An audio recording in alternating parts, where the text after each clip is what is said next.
BBOR Black Box Online Radio, coming to you from West Virginia. BlackBoxNed88 on Instagram for the bonus podcast. And welcome to BBOR, the home of true crime talk radio and your premier destination for unsolved mysteries, criminal psychology, and exploring the dark side of cyberspace.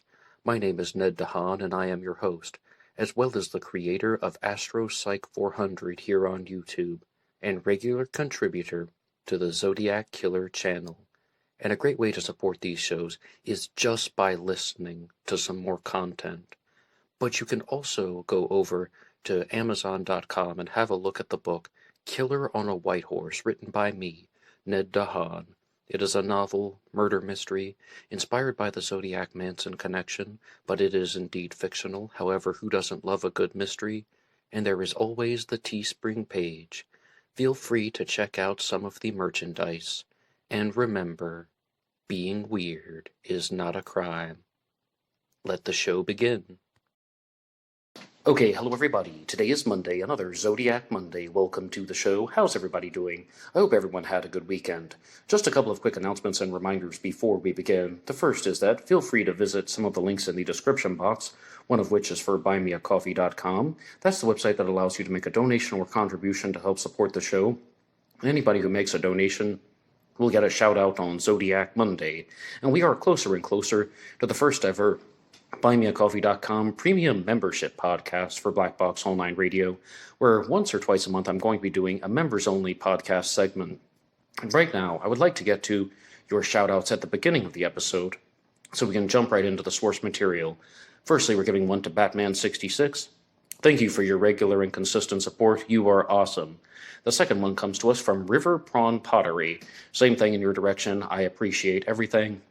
And the final one comes to us via BuyMeACoffee.com from Mr. Sean. And all of you guys are really helping Black Box Online Radio become a bigger and stronger YouTube channel, and I couldn't do it without you guys. Now, for today's episode, once again, I am joined in studio by Jeramy Berthiaume, who's the author of So I See You Don't Paint Houses. And he has shared a lot on this channel, not only about his Zodiac Killer suspect, Richard Gaikowski, but also about the D.B. Cooper mystery, as well as several possible crimes that could be connected to the Zodiac Killer. And right now, I would just like to say, welcome, Jeramy. Ned, what is up? Well, we're going to be going through a lot of things today, and would you like to go through a brief summary of the topics that we're going to be discussing? Absolutely. We got a fun, full day on this bright and sunny Brookline, Massachusetts afternoon. We're going to start off with the Fairfield letter with a focus. As we know, there were two of them, December 7th and December 16th, both in 1969, but focus on the December 7th one. We'll segue into the SLA letter sent in 74. With that, we're going to tie into the Good Times Commune. I'm going to give you a bunch of background information about what went on, Express Times, Good Times from 68 to 72, and about its methods of survival and what it was like there. And I'm going to also segue into some more about some Good Times issues and how some of the other communes of the time, as we know about the Berkeley Barb and the Berkeley Tribe and some of the other newspapers, as well as some of the people connected to these other organizations like, the Black Panthers, Weather Underground, and we have the Brothers as well, and their connections to the Good Times Commune. We'll also touch into the April 20th My Name Is letter, as well as his October 27th, 1970 Halloween card. And if we have time at the end, we're even going to go back to Gaviota on that afternoon in 1963. Okay, sounds like we have a lot to discuss for this episode, but there's one thing that I think a lot of people are curious about, and that relates to how individuals first become familiar with the Zodiac Killer mystery. And a lot of people read Robert Graysmith's book. Some people have watched the Zodiac Fincher film that was made in 2007, where Jake Gyllenhaal plays Robert Graysmith. And then there are people who really try to get under the surface and learn how exactly did Graysmith choose to compose this narrative. And I do have a question for you. What do you think about Robert Graysmith? Well, so we're going to start this off with, and this is a great question because it's an important one, with something that you probably won't hear me say much, and that is Michael Butterfield and I are probably nearly entirely in agreement on this one. And let me explain what I mean. Butterfield refers to Robert Graysmith as a shameless opportunist, directly from his site. And while I think that the wording is a little bit strong, hey, I've written a book and my wording is very strong in places too. I can't say that I totally disagree. It does go to show how easy it is when you do agree with someone to find faults. You know, he also mentions that this is the main overwhelming majority opinion of Arthur Lee Allen's family with regards to Graysmith. And I say, well, why wouldn't Arthur Lee Allen's family think about that with Robert Graysmith? But let me backtrack with this. Robert Graysmith basically was one of the first, if not the first, zodiologist, you could say. Someone who took a really heavy interest in the case very early on, who wasn't part of the investigation team. Meaning that this person eventually became so well known that they ended up having what's called outside influence, something that we've all had part of, or in this case, in one way or another, even if it's just like a comment that we've made, or, you know, a movie we've contributed to. I'm not talking about myself, I'm talking about several zodiologists in general.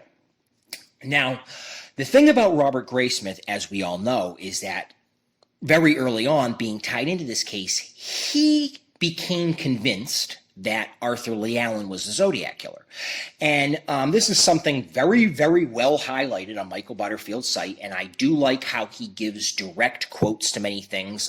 We all know that at one point Robert Graysmith accused Arthur Lee Allen of getting a speeding ticket in Napa on the day of the Lake Berryessa stabbing. That didn't happen, and we know that didn't happen. But Robert Graysmith did say that. And that's just one of many examples on the site. And Butterfield does go into detail about how, you know, well, people will back him up and say, well, Robert Graysmith was a nice guy. But being a nice guy has nothing to do with nice research, does it? It has nothing to do with honesty. Somebody could be a nice person. They could just be going around, you know, giving bullshit out to everybody. That happens. I do like how he labels him as somebody who...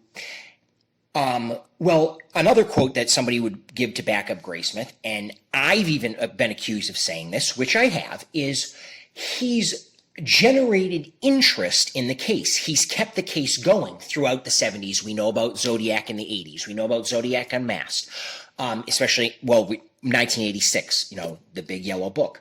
The point is that, yes, any publicity that he has brought towards this case, he deserves credit for generating that publicity. The problem is that with regards to hugging the facts, or as I word it, hugging the truth, I don't think Robert Graysmith was the stickler that he comes across as. I do, in fact, believe that one day Graysmith might have woke up and said, hey, the facts actually don't back up Arthur Lee Allen as the Zodiac, only the stories do. And by the stories, I mean the stories of many individuals, not just one, but 75% of those stories coming from the mouth of Don Chaney. And over time, I think that Graysmith came to realize, and I'll quote him at the exact end of his name is Arthur Lee Allen. He goes, you know, he's talking about Sherwood Morrill couldn't get the handwriting to match, but he thought it was Arthur Lee Allen. He talks about how Tosky and Armstrong, they thought it was Arthur Lee Allen. And then Graysmith says, these are some really smart detectives. And I don't think they're all wrong. I do, but he didn't. And he goes, but then he ends it with, suppose it's some loud in a cabin somewhere. He's still catchable. This case is still solvable. So I like how he is, at least, while I think being 98% wrong with the generality of, oh, I don't think they're all wrong, because I think they're all wrong. I do like how he leaves it open, as in, if this information that I'm getting is all wrong, and this guy is somebody else other than Lee Allen, it's still catchable, it's still solvable. This isn't the openness of mind that Robert Graysmith generates in his books, as we know, or I should say in his life research of the case, is we know he's pretty damning and he's pretty direct that Arthur Lee Allen was a Zodiac killer.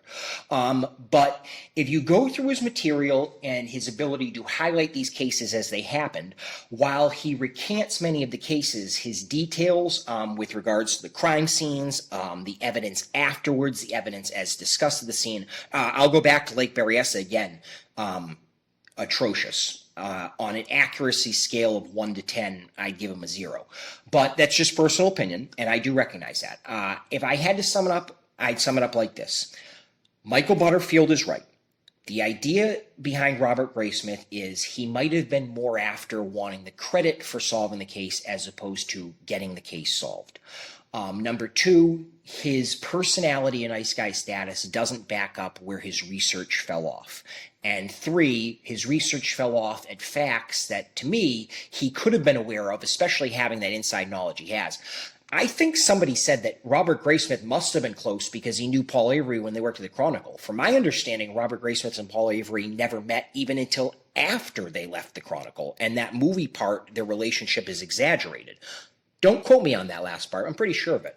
Irregardless, I'm not denying that Robert Graysmith was garnered to inside knowledge on this case over the years. He was. Not to the extent or the openness the movie portrays, but to some extent, yes, absolutely. And he certainly worked with some detectives. He's had many insider things with Vallejo PD, SFPD, and especially being inside the Chronicle, at a point of some of those letters. Having Paul Avery, as we know, on the other end, had the Halloween card mailed to him. But I cannot reiterate that I do not want anybody to take Robert Graysmith's work as fact. I think that's a great way of summing it up. I just don't read his books and say this is the Zodiac case as I would present it with a completely objective opinion where I'm not trying to solidify anybody as the Zodiac. I wouldn't even take the information out of his books that doesn't point directly to Arthur Lee Allen. You've got to read him with a grain of salt, and you've got to do your own research. With regards to Robert Graysmith, thank you for your contribution. Thank you for garnering interest, but I wouldn't have you on my team of scientists. All right, and thank you for that. Now, some people might think you've been a little bit harsh on Graysmith. Other people might think you've been a little bit complimentary, because there are people out there, including me, who also just view Graysmith as a total liar. I mean, as you just pointed out, making up stories about Lake Berryessa, or what he gets accused of in every single book that he has written is taking two ideas that don't belong together and establishing a fictitious connection. And yes, this is done many times in the Zodiac killer books that he's written, but also when you read the reviews of his other books about the anthrax killer or about the story of Marley Renfro, all of those get the same accusation. He's talking about two ideas that don't belong together, and he establishes a fictitious connection. Well, what does that mean? That means that he's a liar, and I'm definitely not the first person to say this. Now, I invite people to go through some of the older BBOR episodes. Who is Robert Graysmith is the title of one, and another one is called How True Crime Writers Lie to Us. Now, is Graysmith a liar? Yeah, you're not the first and you're not the last. I mean, yes. The answer to that question is yes. Is Robert Graysmith a liar? Robert Graysmith deliberately, in my mind, with regards to the information he knew versus the information he presented in his work, was a liar, yes.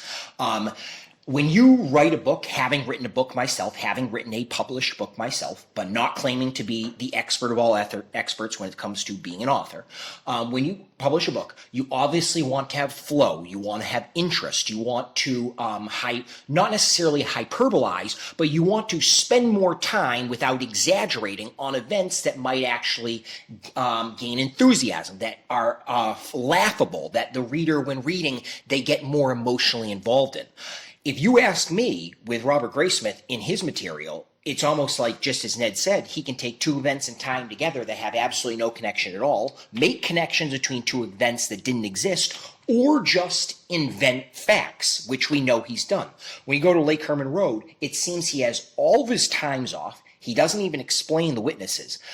I could go on and on about Robert Graysmith's work in his books, about his written work, as well as what he has discussed in not just His Name is Arthur Lee Allen, but also when they did As It Can Be Told with Geraldo Rivera.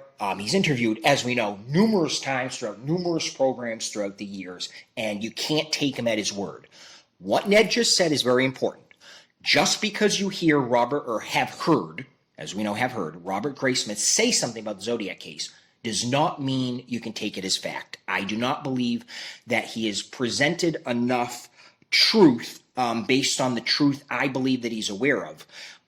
If you ask me, he is now has an his own objective, his own motive, and his own motive has been for a long time that Arthur Lee Allen is the Zodiac killer. So the facts that correlate to this statement, I will make sure to highlight, and those that don't, I will make sure to either eliminate or change.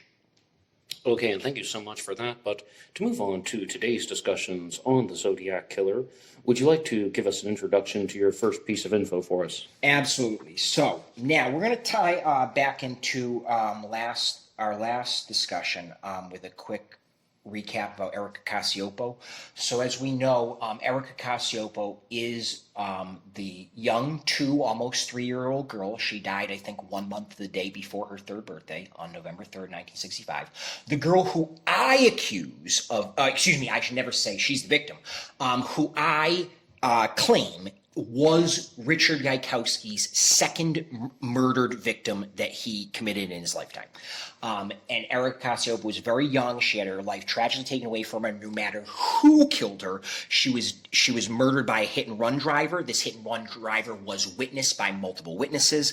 That's where we get the idea that they were likely driving a green Corvair van with white bumpers. It is likely that this driver was between ages 24 to 33. It is likely that this driver was wearing black-rimmed glasses and had a full head of hair that was dark on the darker side, not blonde. It's likely that this driver had a pointed chin and did not appear to be overweight, yada, yada, yada. Irregardless of who it was, this is just what was reported, as one example being the Martinez News-Gazette on November 9th of 1965. I did reference an article from that Gazette that I wasn't able to back up with proof of vision to Ned, and I just wanted to read that very quick article, it's only about 7 sentences, from the Martinez News-Gazette that followed that November 9th article a couple days later. Pittsburgh, an area-wide search continued this morning for the hit-and-run killer of a 2-year-old Pittsburgh girl.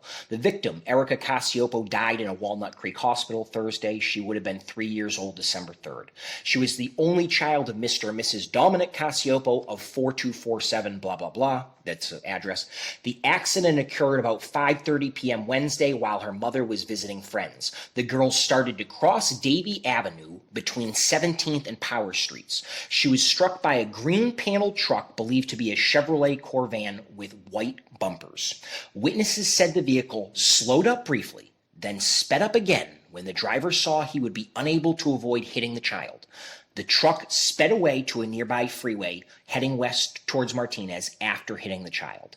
Now, a couple interesting notes there is the part where the indication of that it appears that this vehicle, possibly by witness detail, not only slowed down, but then actually sped up again when they realized they were unable to avoid hitting the child, and then went off to a freeway that, yes, of course that freeway heads west. And of course, the idea was that witnesses saw this van getting on the freeway heading west.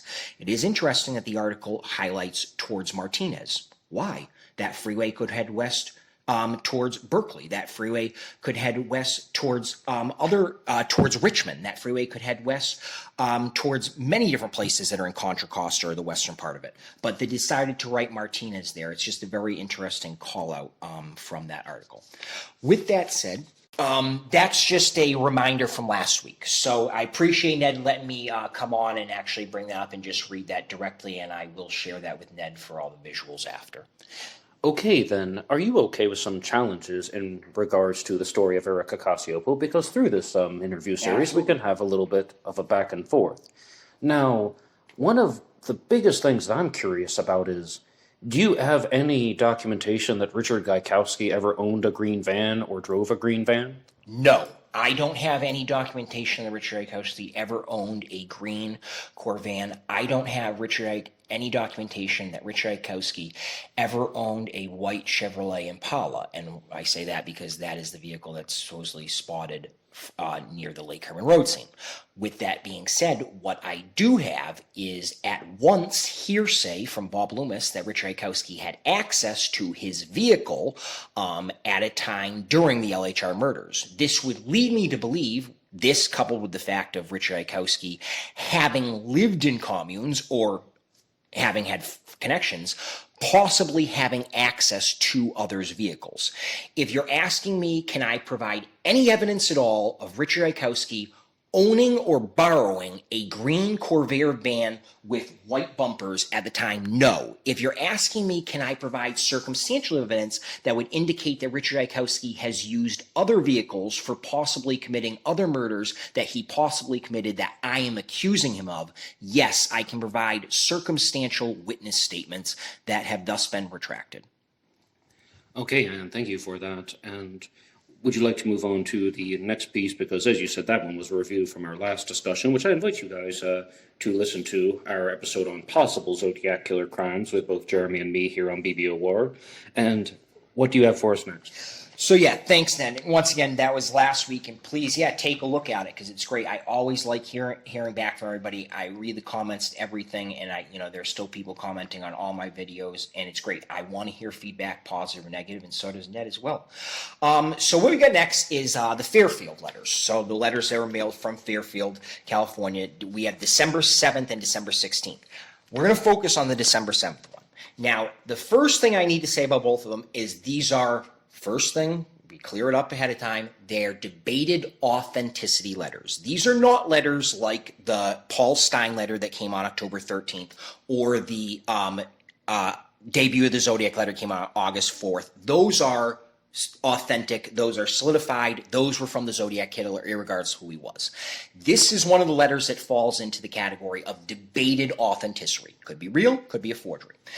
I like to just read some basics of this letter ahead of time, and then I'd like to give some observations of my own that are factual observations, as in can be pointed to, and then I'd like to point out some circumstantial observations. So let me just read the letter, and once again, we're focusing on the December 7th, 1969 letter from Fairfield, and I know there were two sent 9 or 10 days apart, but we're going to focus on the first one.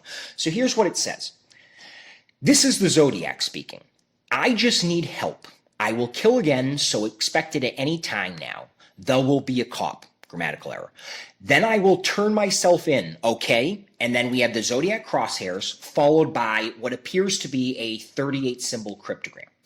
Now, it's very interesting because the first observation I like to call out is this cryptogram here begins and ends with the exact same set of symbols as his 340 cryptogram does. We have HER and then what would be a greater than symbol to start it off, and an AIK, Greek I, and a plus sign to end it, which is how it ends. And as we all know, well, I'm also pointing out, all of the symbols that are in the middle can also be found on what would be corresponding or similar lines in the 340. They can be read from left to right as they would appear on the same line in the 340. These is quite interesting. Now, everything I pointed out so far is factual, including that the letter itself may be real, maybe not. I've read the letter. I pointed out that the symbols are the same symbols to the beginning to end, with the letters in the middle also coming from the 340. And I point out that this may or may not be from Zodiac, and to me, the handwriting appears to be similar and is from Fairfield, Connecticut. Now I'd like to point out something that is circumstantial. There is a solution out. There are a few solutions out, as we know, to this letter, but one of the newer ones, and I do not get credit for coming up with this, is trying times, so I need appointment to get help. Now, this solution, one, does fit a homophonic solution, not entirely where it's one-to-one range to domain, but you do not have two domains for one range. You can have any one alpha letter or alphabetical letter represented by multiple symbols, as you would with, for example, the E or the N or the T, but you'd never have a symbol representing more than one letter. And it also, to me, looks quite similar to the handwriting of the Zodiac in general.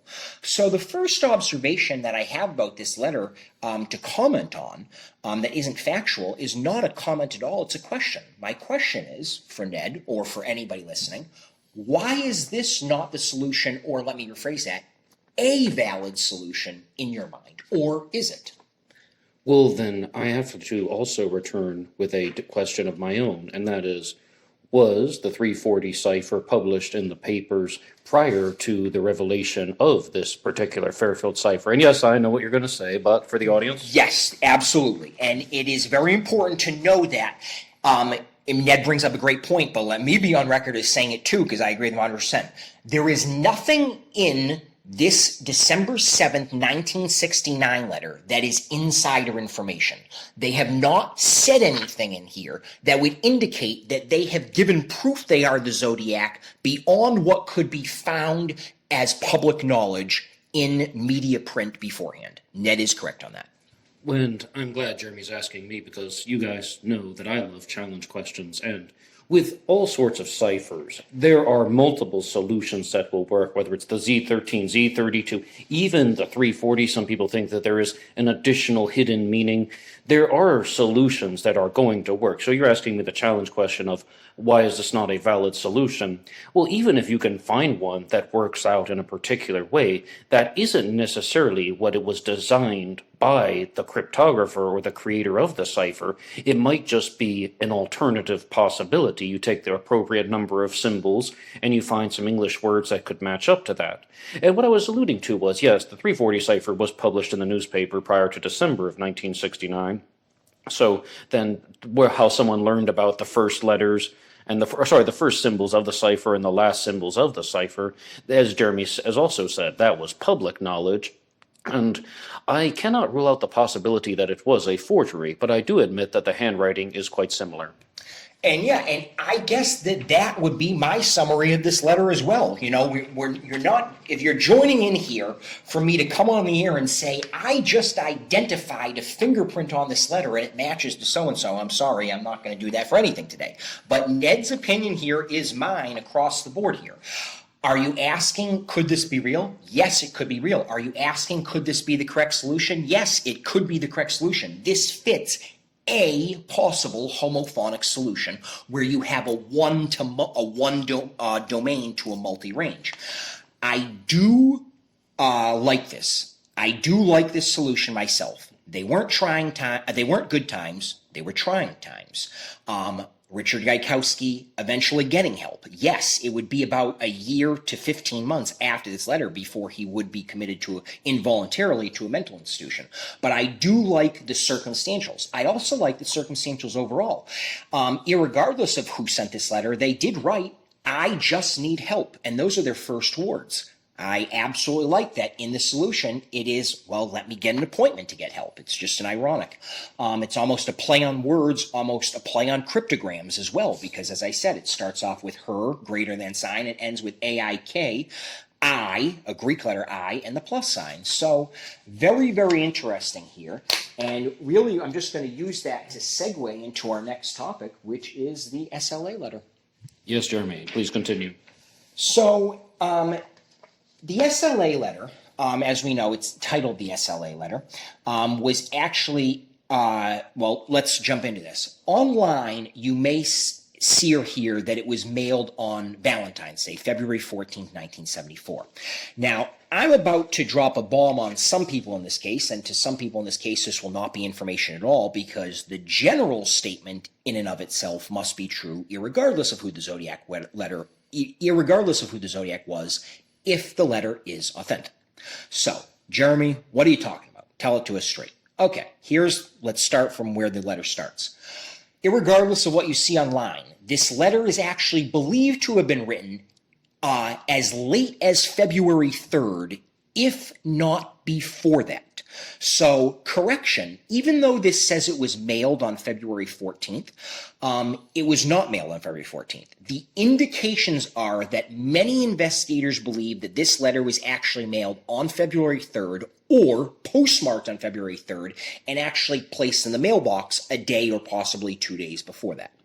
The letter itself, irregardless, reads, Dear Mr. Editor, did you know that the initials SLA, and possibly includes the letter Y, and then in parentheses, Symbionese Liberation Army, spell SLA, SLA, comma, an Old Norse word meaning kill, and it's signed a friend. Remember, this letter was sent in 1974. Very, very interesting call-outs here in this letter, and I have tons of them, which this is going to let me just give the generality of what this is all leading into. This is going to lead into a large discussion we're going to have today on the Good Times Commune, which Ned knows about and we're going to get into in a couple minutes. But I want to stay focused on the letter. I'm not jumping off of any topic here. I want to stay focused specifically on the SLA letter and the SLA, the Symbionese Liberation Army. So first off, with regarding the letter to itself, I have here, and I know we can't see it, well, you can't see it, I get to see it, the copy, the envelopes of the SLA letter, as well as the Paul Stein letter. Remember, the Paul Stein letter is deemed authentic, and it's generally agreed across the board that it is. That's the letter that was mailed October 13th. Very similar here. I do like, I cut it off on the bottom. Please, editor, but I do like the way the editors matched up with Chronicle to me. Very similar here. And we can bring, yes, and San Fran and the San Francisco. It's written out entirely on SLA. It's abbreviated as San Fran. But I do like how he does write the San Francisco, California, and please rush to editor. I cut that off on the bottom. To me, very similar handwriting. But in regards to circumstantials, this is going to lead us down a different path because I need to bring up a couple other details with regards to the SLA. As everyone knows, on February 4th of 1974, the Symbionese Liberation Army kidnapped Patty Hearst from her apartment, which was actually located not that far from one of the many headquarters of the SLA, which had headquarters all over San Francisco, Los Angeles, and in reality, who knows, anywhere in any of the 50 states. So with that said, I'm not going to jump into the Patty Hearst case. There are many details about the Patty Hearst case. I'm not an expert on it. We know Bill Clinton pardoned her in 2001. It was the last thing he did on his last day in office. We know that we've heard of Stockholm Syndrome and the idea of Patty Hearst Syndrome. That's where they get it from, this idea of essentially falling to meaning with your captors, with your people who are holding you captive. Basically you come to the point where you agree with their reasoning and you join their side. And that's what happened to Patty Hearst. And I think she was pretty open about it. And yes, she did commit some very dangerous things. We know about the bank robbery, and I don't want to come across as a Patty Hearst expert. But I do want to present some other information here with regards to the SLA.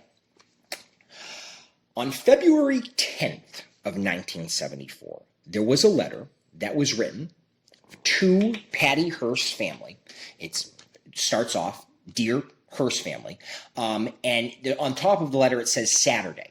I believe that Saturday might have been February 9th, don't quote me, so that would be when the letter was written. But anyways, this letter right here was written before the SLA letter ever became public knowledge. Because remember, we don't have to question that. When you look up the SLA letter online, there's going to be a lot of places that say that it's postmarked or mailed February 14th, because it wasn't public knowledge until then. Now, whether that date is the date it was actually brought to the SFPD, or actually brought to the FBI, or actually brought to any investigators, I don't know myself. But the idea here is that the person who wrote the letter I'm about to read to you had to have known about this letter, or implied that they did, before the letter was public knowledge. Now, here it is. I'm going to just read this letter, which was sent to the Hearst family and received on the 10th. "I am white, and I am sorry I joined the people who have your daughter. I saw her Wednesday," spelled incorrectly, "and she was all right. She is brave and beautiful and innocent. Don't let her marry that weed man. He talked to our brass last month and said how to set it up. He said if he married her, he must have enough money to hold up his head. He got his idea from Miss Angela Davis, who gives orders and ideas to our brass. I am so ashamed to belong. I am trying to get out easy, but God help me if they find out I write this. They are animals, but I don't think they will hurt her. God bless you, and God forgive me. Signed, a friend." It doesn't say signed, it just says a friend. Now, some quick similarities between these two letters, irregardless if they were written by the same person or by different people. One, the SLA letter begins, "Dear Mr. Editor." This letter begins, "Dear Hearst family." Signed, a friend, signed, a friend, and both letters are obviously talking about the Symbionese Liberation Army because it's quoted in both of them. One, here he actually quotes it, and two, he's talking about how he actually saw Patty Hearst on the Wednesday before, who is being held captive, so he has to be referring to her captives, and he's saying later in the letter, "They are animals, but I don't think they will hurt her."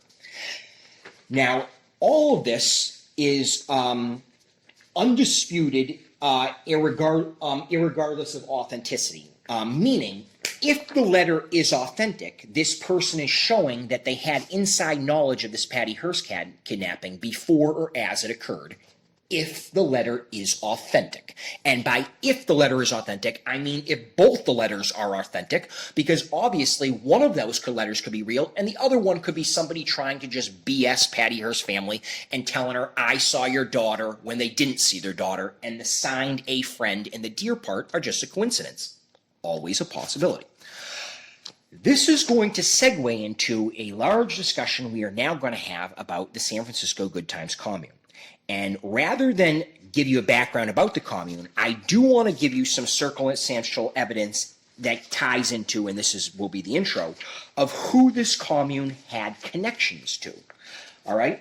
Because the idea here is that my argument, and this is my argument, is that if Richard Gaikowski wrote the SLA letter, and if Richard Gaikowski wrote the letter which is addressed Dear Hearst Family from February 9th or February 10th, 1974, aka a time before the SLA letter became public knowledge, and if he's telling the truth in those letters, then he must have had connections to, as we know, Donald DeFreeze, the leader of the SLA. You're saying, well, what proof can you provide here? Well, let me just give some circumstantials with connections with the connections the Good Times had with regards to other underground or public organizations. All right, so here's a Good Times article, September 15th, 1970. And it says, this is the fourth communication from the Weather Underground, and this is from the September 8th, 1970 issue of the Good Times. I'm not going to read the whole thing, but I'm going to read the last three sentences. They are, with the NLF and the North Vietnamese, with the Democratic Front for the Liberation of Palestine, and AL Fatah with Rat Brown and Angela Davis, with all black and brown revolutionaries, the Soledad brothers, and all prisoners of war in American concentration camps we know died in peace is our only possible with the destruction of U.S. imperialism. Our organization commits itself to the task of freeing these prisoners of war. We are outlaws. We are free. Bernadine Dorn. Now that's signed. That's not just typed. That's signed, and that is her signature. So there's the Good Times having a direct connection with Weather Underground and Bernadine Dorn, as we know, Weather Underground being started by Bill Ayers and his later to be his wife, Bernadine Dorn. Here is a picture later on of Richard Gaikowski eating breakfast in bed, as we all seen it, with Timothy Leary. We know Timothy Leary being a famous counterculture and an advocate of LSD. This is also signed here in a letter where Timothy Leary was able to escape, and it's signed in the exact same issue, Timothy Leary, connecting Timothy Leary to Bernadine Dorn, and talking about how Dr. Leary was being held against his will and against the will of millions of kids in the country. The Weather Underground has had the honor and pleasure of helping Dr. Timothy Leary escape from the POW camp at St. Louis Obispo, California. So she's writing how she is claiming that the Weather Underground and Bernadine Dorn helped Timothy Leary escape from St. Louis Obispo, California in the September 18th, 1970 issue of The Good Times, and the signatures are handwritten. Let's continue here. Richard Gaikowski writes this article about the rape of the Good Earth Commune, and I'm not going to read the whole thing, just opening paragraph. Between 8 and 8:30 Wednesday night, Lieutenant Ron Gomez of Narcotics and a number of his friends no-knocked to the door of the Good Earth Commune on Oak Street, looking for Steve, quote-unquote. Steve may have been Steve Stacy, who lives there. Gomez and his men didn't give the people of the house time to find out. Everyone they found, including 2 United Farm Workers organizers who had come to lead a discussion, was immediately busted on a variety of dope charges. That's right, they all got arrested. And 28 people were busted, one of whom was released almost immediately, but the rest got arrested. Yes, and you can read the article yourself. So a connection to the Good Earth Commune on Oak Street in San Francisco. Just going to continue with the circumstantials. One of the houses of members of the Berkeley Radical newspaper collective, The Tribe, was busted into Monday morning by a squadron of FBI agents led by Don Jones, the head of the Berkeley office. And this is another bust letter. This bust letter ties into another bust letter, as we know, in October of 1971, where Richard Gaikowski was arrested himself when agents busted into the Good Times commune, and we've talked about this, and arrested him for not having his draft card because he was only 35 years old, and he had to carry it to the ironic age of, you guessed it, 37. To continue with the circumstantials, I talked about the picture of Guyte having breakfast with Tim Leary. Guyte can also be seen in his February 2004 memoir, My Albany Sojourn. I talk about it in my book in chapter 2. The picture that is associated with his memoir is the one from 68 where he's playing chess at the brothers' headquarters with Leon Van Dyke. So once again, there is a picture-proof connection that Richard Iakowski has a direct connection to the leader of the Albany chapters, look it up, leader of the brothers' headquarters, Leon Van Dyke, which was a civil rights group in 66 and 68, very popular in Albany, New York, very well known, and he is playing chess with the man. They're both looking and smiling at the camera. It's amazing. These are just circumstantials with regards to these connections. Now, I just want to read you one other quick article that Richard Iakowski wrote from the Good Times, September 17th, 1971. This is in the September 1971 issue. And it says, Samuel Melville was killed in Attica prison fighting in a battle of the American Revolution along with thousands or more brothers behind the prison walls. He was one of 31 convicts murdered by the state. And then it talks about in the courtroom where Samuel Melville was up for allegedly bombing such places as the Whitehall Introduction Center and the United Fruit Company in New York City. We sat through days of pretrial motion hearings with pig after pig testifying shit under oath to God. The pig who got Sam there never showed up. Out of grace with his God, no doubt.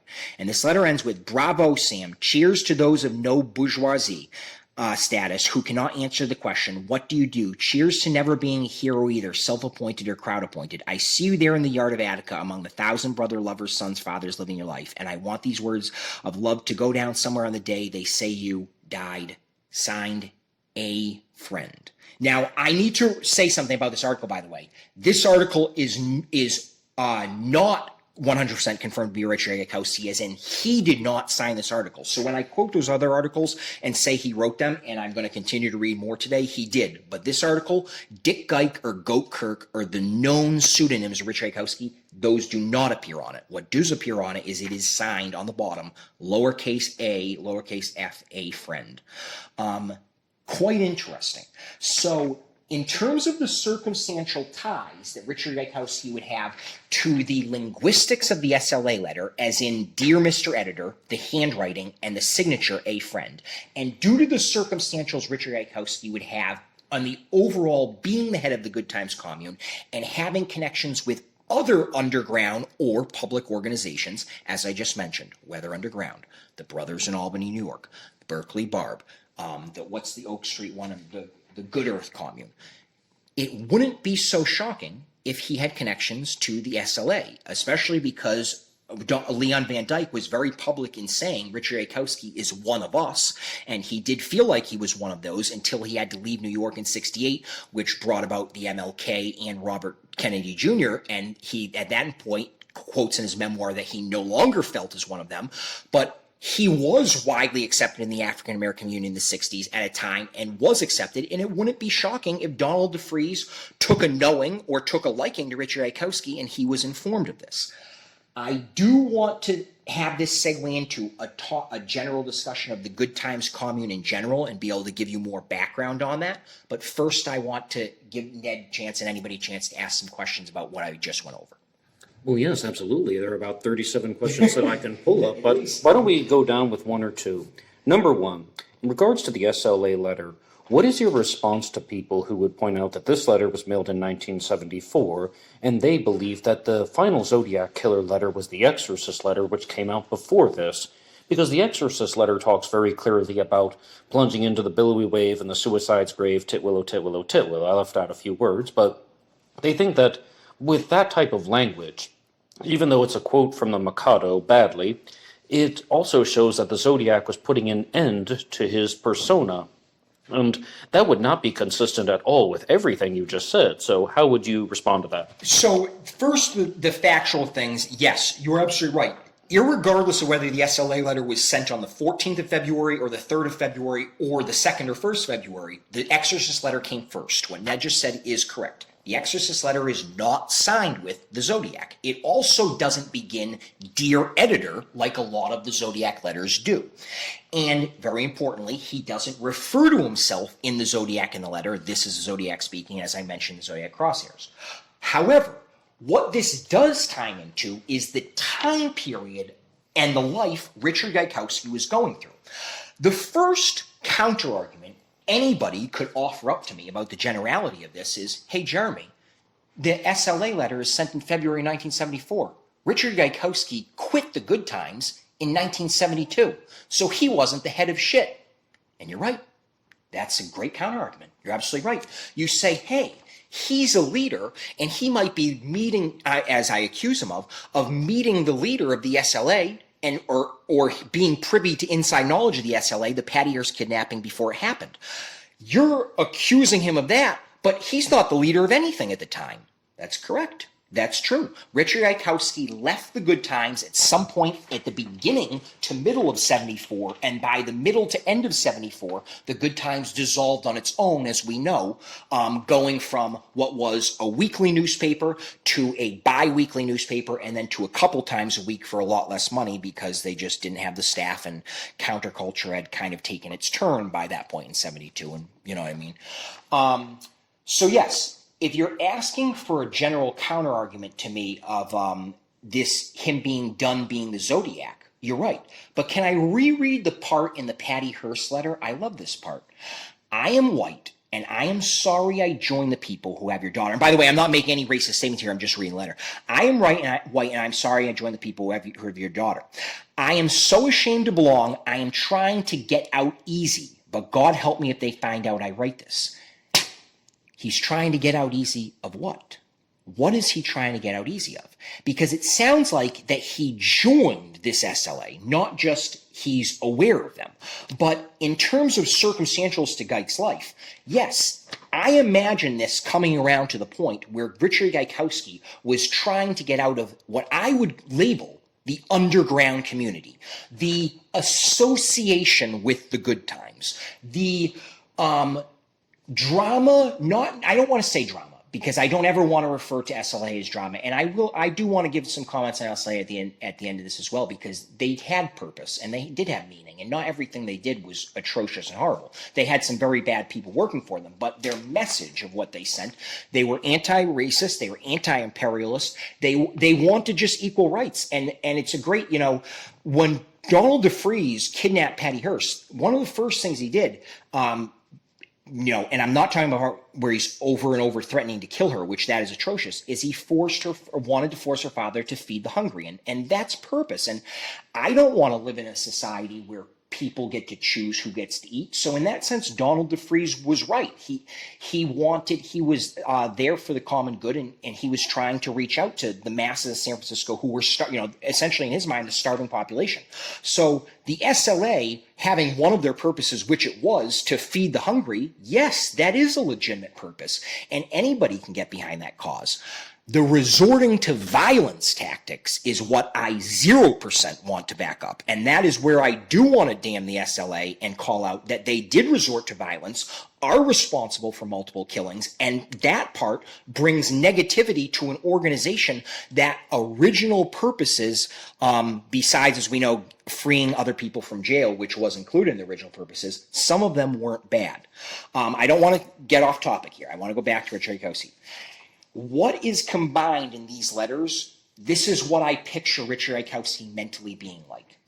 I am now at the time in my life where I want to kind of move on from being Zodiac persona. Now you can say, well, he just started up. He did just start up in 74, but he also technically ended in 74, because remember, after 74, in terms of authenticity, nothing is officially authentic afterwards. Everything has debated on authenticity. You say, Jeremy, you think 78 is authentic. I do, but it does show a gap. So it does show a willingness to try to stop within months after this February letter. We do have the Badlands letter, which came, I think, in May of 74, and we do have the other letter later in 74. I understand that, but at some point in 74, irregardless, it appears that the Zodiac did stop his letter writing. I do like the quote in this letter that says, I am trying to get out easy. I believe that what he means there is with an association with the life that he had. At this point, he had no longer been living at the Good Times Commune on 2377 Bush Street, which he had lived there for, as we know, all of 70 and all of 71, part of 72 and 69. He lived on Howard Street before they moved in November or December of 69, not 79. But I believe that by the time that the SLA letter was written, at that point, he was trying to disassociate himself with all things Good Times. Okay, well, I'm hearing quite a few different things there, but firstly, that counter-argument that you provided about how Richard Gaikowski was no longer with the Good Times in 1974 wasn't one that was provided by me, though. The challenge question was, how does the language in the SLA letter show that it's consistent with Zodiac material compared to something like the Exorcist letter? And I think you answered it in some ways, that the Exorcist letter and the SLA letter were both talking about getting out of something. Particularly, you meant partnering it with the type letter, and they show that this person wants to move on.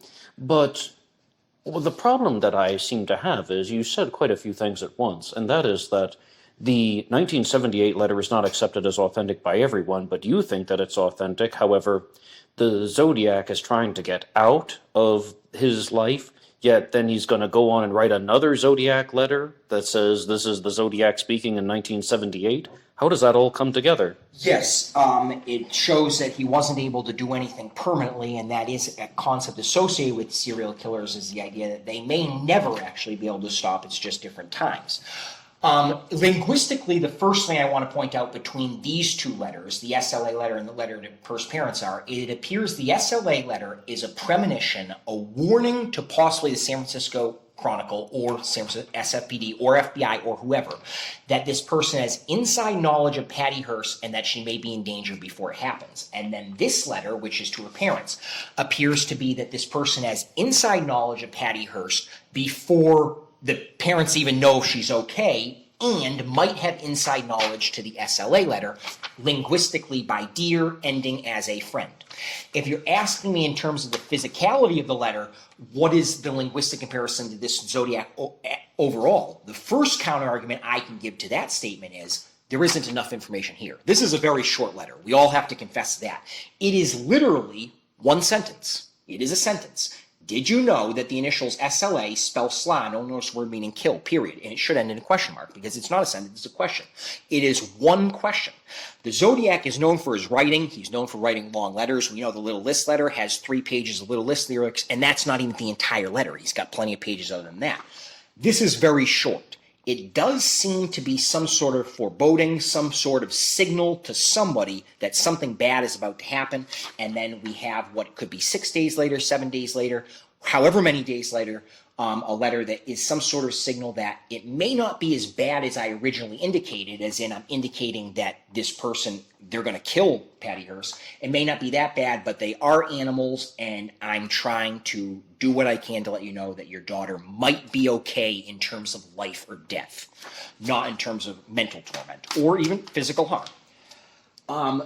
With that said, okay, any other questions? Because I did want to give some generalities of the Good Times in general too, but any other questions first regard to SLA? Absolutely. One of them would be more or less talking about some other Zodiac killer suspects, and it relates to the choice of the Old Norse word meaning kill, and why Richard Gaikowski would choose to do that, because you are, of course, familiar with Mike Rodelli, author of In the Shadow of Mount Diablo and The Hunt for Zodiac. Yes, his suspect is named Kjell Kavale, who was born in Norway and lived there for a large portion of his childhood. And Mike Rodelli simply points out that Kjell Kavale would have been familiar with the Norwegian language and the Old Norse words. He has stated this very publicly, that Kjell Kavale knew the Old Norse word meaning kill. Why would Richard Gaikowski include this in the letter, that SLA, pronounced slay or sla, would be the Old Norse word meaning kill? Like, what do you think that meant to him? First of all, with regards to Rodelli, that circumstantial evidence is absolutely true. I mean, different zodiologists have made different connections to individual or to, and I'm not saying to multiple, but anywhere between individual to multiple zodiac letters with regards to their suspect. As we know, Michael Morford with William McDuff, Andrew, and the possibility of the Eureka card. We know about that. I want to say on Rodelli. In terms of circumstantial evidence, yes, this would be a great piece of circumstantial evidence for a billionaire, aka has money, and what did the SLA want money, who is from Norway, a Norwegian billionaire, and which that's what Jal Kuvale was. I love saying his name, even if I'm mispronouncing it. It's spelled, for all of you fans out there, Kjell, and Kuvale is Qvale. So I think it's pronounced like the Norwegian pronounce it like Jal Kuvale, but I don't know, how it's exactly pronounced. But it's just funny. If you're asking what connection this has to Richard Gaikowski, because I just went over Mike Rodelli's suspect, I don't know of a direct connection to Richard Gaikowski. I cannot sit there and say, okay, in terms of the word Norse itself, I know that the Norse Auditorium existed in San Francisco. So we have the Norse. I think it was officially called the Norse Auditorium at the time. Now it's called the Goldstein Theater, but it was the Norse Theater, and that's on Hayes Street. Don't quote me on exact. I think 275 Hayes Street. So 275 Hayes Street, when this letter was written, was the Norse Auditorium. And there were some strikes that is mentioned in the Good Times. He actually talks about some specific workers and post office strikes that took place in the Norse Auditorium. He could be making a reference to that. Perhaps something went on there, or he has a picture there. I don't know. Great question. If you're asking me to pinpoint this word in the letter, no, I don't have the linguistic or personal connection that Norse would have to Gaikowski beyond a doubt. I don't even have much circumstantial evidence with regards to that word. In generalities, I do like how he was able to say, I can make the simple connection between Symbionese Liberation Army and the idea of them killing just by using the Norse language and Sla. But they would have to know this, especially because, as we know, Google wasn't available, not in 1974. And the person who would know this, the most likely suspect to know it, would obviously be somebody of Norwegian background. So, yes. In terms of the intricacies, or I would call the semantics of the letter itself, this would be a great piece of circumstantial evidence for Rodelli and Kuvale, and yes, and one more shout out to him in the Shadow of Mount Diablo. You can't beat that. I love that. Oh, yes, absolutely. And even though I am not convinced by all of Mike Rodelli's claims in regards to Shel Kuvale as a Zodiac suspect, I do appreciate his presentations as well as his ability to get documents shared with people who then made them available to the public so we can explore them ourselves and have these types of discussions. And also, it seems like he has put forth somewhat of an honest effort, and I do commend anyone who is approaching things with a reasonable, honest, and level-headed dynamic. But yes, just there could be numerous reasons why somebody included that line in the letter about SLA as an Old Norse word meaning kill. But the exact question was about identifying how did the writer of that letter know that? And I thought Rodelli provided a good explanation, even though I don't think that letter was written by Shel Kuvale. I think he was way too busy with his life to do things like writing some type of prank letter when he didn't have to. By Mike Rodelli's own admission, Shel Kuvale wrote letters to the editor under his own name because, well, he had the ability to do so, and he wasn't afraid, and he had the status, and he didn't need to hide. But, that's about a different Zodiac suspect. And we can continue with your Zodiac suspect, Richard Gaikowski. Unless you have any final notes on the SLA? Well, I'll use the SLA to segue into the Good Times as general as a commune. So I'm going to now call out some things that you might read online that I think my research contradicts. And I'm not going to call out any one researcher in particular. I'm just going to read you some statements and talk about the Good Times commune in general. So to me, the Good Times was counterculture.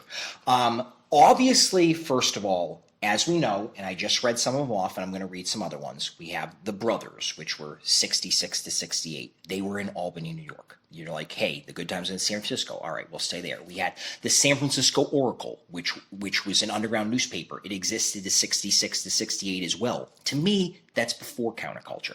Don't get me wrong. You have the Leviathan, which I think was started by 3 or 4 or 2 different women. One of them was Beverly Lehman. That was 69 to 70. That was San Francisco and New York. They had headquarters in both. They would alternate weeks for where the issue was produced. But the counterculture didn't end in 1970. It was still going strong, and we know that. So that didn't cover it. You got the Berkeley Barb, started by Max Schur. Remember, it was an offshoot of something, and Berkeley Barb was 65 to 80, and don't get me wrong, that covers part of the beatnik leading into hippies and counterculture and way past it. But the Berkeley Barb went on strike between 69 and 72, and the Tribe had to take over, and that was the heart of counterculture. So when I think counterculture, I love the idea of good times. January of 68 to July of 72. That's counterculture. That's their era. The heart of San Francisco. They're on multiple locations on Howard Street. They've got Marvin Garson, who started in January 1968. They're like, hey, this is going well. We're going to be a commune now. Now they move to another house and they're in a commune. And then all of a sudden in 69, as we know, March and April of 69, Richard Gaikowski comes along. And when Richard Gaikowski approached the good times, and we're going to dive into, the good times in general over the years, they were happy to have him. They were like, wow, this guy not only knows paste up, he's written for newspapers before. He's written for a San Francisco newspaper in 63, a financial newspaper. He's written for the Huron newspaper in 62, the Aberdeen American News in 61. He's got newspapers he's written for when he was in college. I mean, he's done multiple things. So in terms of experience, he was great. Politically and mindedly, brain-wise, I should say, he was exactly up their alley. His beliefs were their beliefs, and they were very strong people in terms of communal living. What is counterculture in general? Anti-authority, anti-establishment, pot smoking, LSD using, and openness and acceptance to drugs, and openness and acceptance to all races and religions. We talked about that, anti-establishment feeling, an idea that cops are not your friend. These are all beliefs of counterculture, whether we want to go down our own personal political beliefs or not. We don't have to do that today. I just want to give some more backgrounds of the Good Times Commune, which, as I said, the Good Times was counterculture to me because the Berkeley Barb, at its prime, the rumor says 90,000 for circulations, as in each of their weekly issues could circulate 90,000. I have that number more at 50,000. The Good Times did not match that number, but they were number two to it. They were number two. And it is a lie when you read online that the Berkeley Barb was able to sell whenever it sold in 69 or 70, I forget, doesn't matter the exact date. It says it was the only profitable underground newspaper. No, the Good Times, and the Good Times Commune, at the end of the week, you read Becky Sharp's statements, the anti-Geik person, Becky Sharp. Anti-Geik is in anti-Geik Zodiac. Pro-Geik is in no, he's a good person. Will say herself, we all chipped in. We all worked together. We all were the jack of all trades. She got brought on for her paste-up work. She also wrote articles. She also did photographs. We also saw some of her writing that she added in about opinion statements and in the trips. Everybody did everything. And at the end of the day, the money was split. And the money was enough. There was enough money to pay the rent for the house where most of them lived, some of them in the basement, like Becky. Richard Gaikowski had his own room, to pay for food. They were often privy to food, privy to meals. We know some of their advertisement. People would throw them tickets to concerts just because they were the Good Times and they knew the members. They were a status group. They weren't a national status group, and they maybe were second to the Berkeley Barb. But considering what was going on at the Berkeley Barb from 69 to 72, the Good Times was counterculture. And now I just want to highlight a couple of things about the generalities. First of all, in no way was Richard Gaikowski a dumb person. I have a Good Times article here where he's discussing literally, I'm holding in front of me, multiplication of binomials, and he's got it right. A squared plus 2ab minus b squared is a plus b squared, and he's discussing it with visuals to show people in the Good Times, and he's right. He's absolutely right. This is how it's done. That's how multiplication of binomials is done with the FOIL method, first, outside, inside, last. If you're going to write that, I know that that's only like mid-level algebra, but you certainly are not going to be somebody who is a high school or what I would call a dropout if you're going to actually be able to write about that and have it published in newspapers. We talked last week, our last issue, the last podcast about Imogene Cole. Maybe I talked about her when I was talking about Hoyt Spurlock and how at the time that Hoyt Spurlock died in that very issue, January 1st, 1971, Hoyt Spurlock died 2 hours after January 1st, 1972. In this issue, weed warrior Imogene Cole, she has an entire article dedicated to her, and she is giving a contrasting opinion, a pro-drug opinion, to the stance that Hoyt Spurlock may or may not have taken when he was at the Good Times, or with his general articles about methadone that he wrote for the Dallas Herald at the exact same time, literally a week or two before he died in that Sunday issue. It's just presenting a counter stance here, somebody who's looking at drugs, in this case weed in particular, with a positive outlook.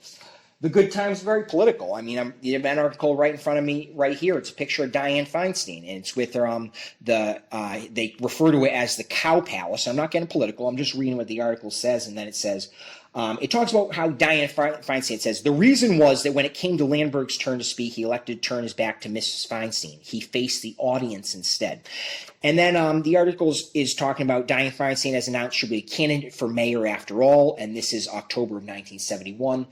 In the meeting, she addresses them sincerely. If there's anything that Mrs. Feinstein wants to get across, it's that she is sincere. It talks about her strolling tour and her idea that she actually observed drug users and about the drug trafficking in San Francisco and might be the one who's best able to handle this. Just an article by the Good Times. That one's not by Rich Gaikowski. Here's an advertisement for the Good Times. The San Francisco Good Times is the most subversive paper in America, spelled with a K, says J. Eggface Honky, and it's really meant to be J. Edgar Hoover. They call him J. Eggface Honky. That's just to give you the political background behind the Good Times.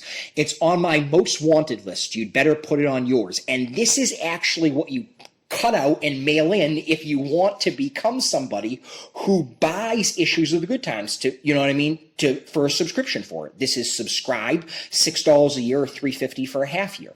As I said, this commune existed, as we said, for the heart of it, in all of 70, all of 71, and all of 72, they were at 2377 Bush Street, right near Japantown, basically on the edge of Japantown. They were, I think it was like between a mile and a mile and a half away from the Paul Stein shooting in Presidio. They were just south of Pacific Heights, so a little bit to the west there. It was the heart. It was the heart and soul of San Francisco, or one of them at the time. They were not far from Haight-Ashbury at all. It was the heart and soul of the counterculture movement. It was the heart and soul of the idea of a commune that is self-sustaining. Remember the difference between them and the early SLA. The early SLA did not have the financial means to sustain. So their causes, one of their early causes, as we know, and there's no doubt about it, is to obtain money. The Good Times Commune had that newspaper, and that newspaper brought them in profits. Now, were they reaping in money, as in to come across that they were on a salary where they're all bringing in $1,000 a week? No, they might have not even been bringing $100 a week. But what they had is a place to live, a communal place to live, food, shelter, a purpose, the Good Times, and some income. As Becky Sharp stated, I think they split all the profits equally at the end of the week.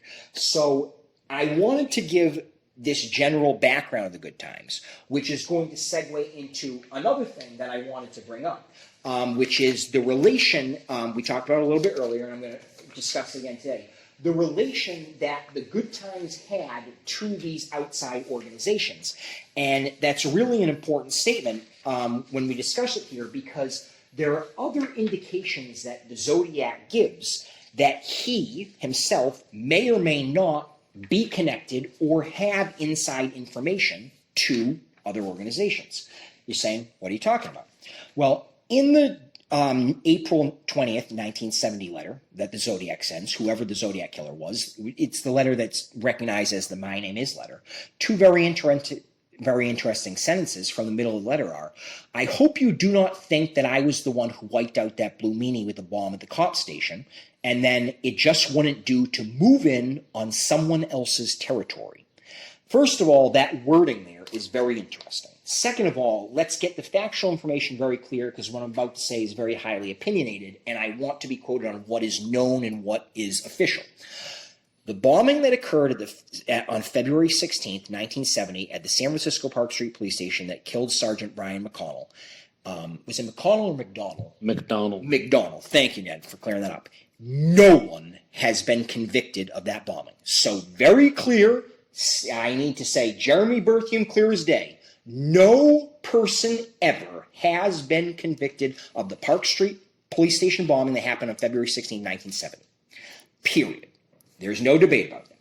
With that being said, as we know, there has been discussion online about different groups, different underground groups, possibly having some involvement in this bombing.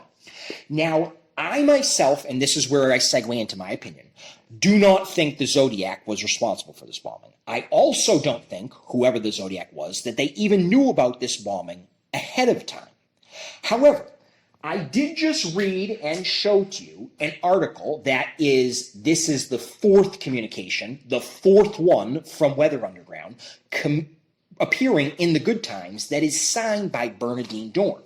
Well, who was Bernadine Dorn? She was one of the two heads, or unofficial heads, of Weather Underground, along with Bill Ayers, which is one of the many groups or individuals who have been publicly accused in the public eye, never convicted at all, or even brought to court, of possibly having been involved with this bombing. Now, I think that here, in this April 1970 letter, it presents a circumstantial bit where it just wouldn't do to move in on someone else's territory. Linguistically, I do like how that, to me, indicates that you know, one, that this is someone else's territory, not yours, which I do agree that the Zodiac didn't commit this bombing. But number two is, it almost appears like a wording as if you would use as if you knew who that somebody was. And in terms of generalities here, or anything I just said, I'd like to hear any counter arguments, definitely, because one, I cannot even be sure myself whether the Zodiac did or did not commit this bombing, whether the Zodiac did or did not have inside information to this bombing. And once again, by the Zodiac, I mean anybody. I want to repeat and make it clear again. Weather Underground, any members of Weather Underground, or any underground organization or official organization at the time, no one has been convicted of this murder.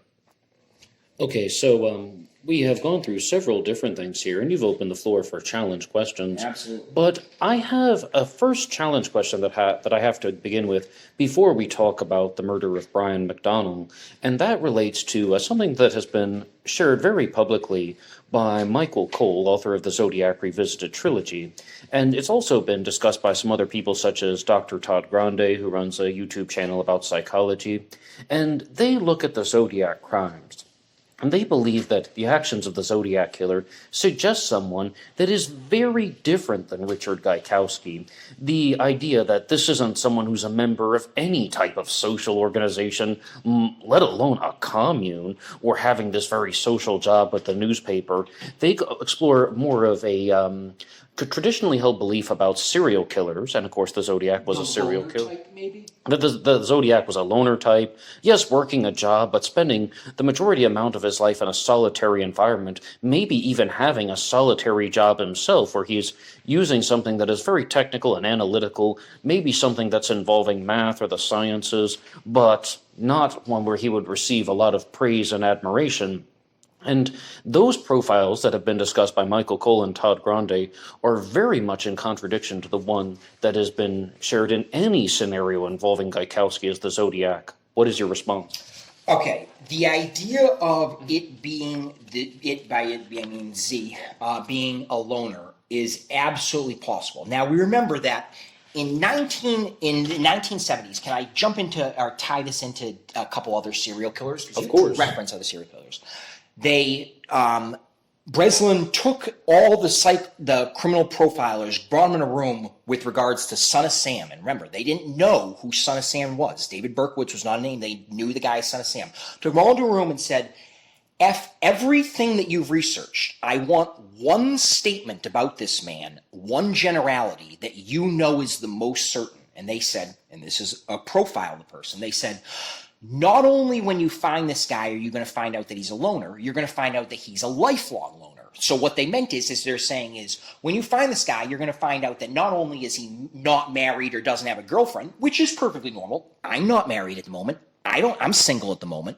But you're going to find out, awkwardly, that he's never been married or never had a girlfriend, which is what David Berkowitz admits to. And they were right. Now, there's a purpose to this. We're going to segue into profiles. Kenneth Landwehr, which was BTK, Never heard of the name Dennis Rader before 2004, 2005. He knew him as BTK. Gathered all of his criminal profilers in a room. And he said, F everything you've learned about BTK. Tell me one thing about this guy you're most sure about. And guess what they said? They said the exact opposite. They said, this guy is the opposite of a loner. This guy was able to stop because life caught up with him.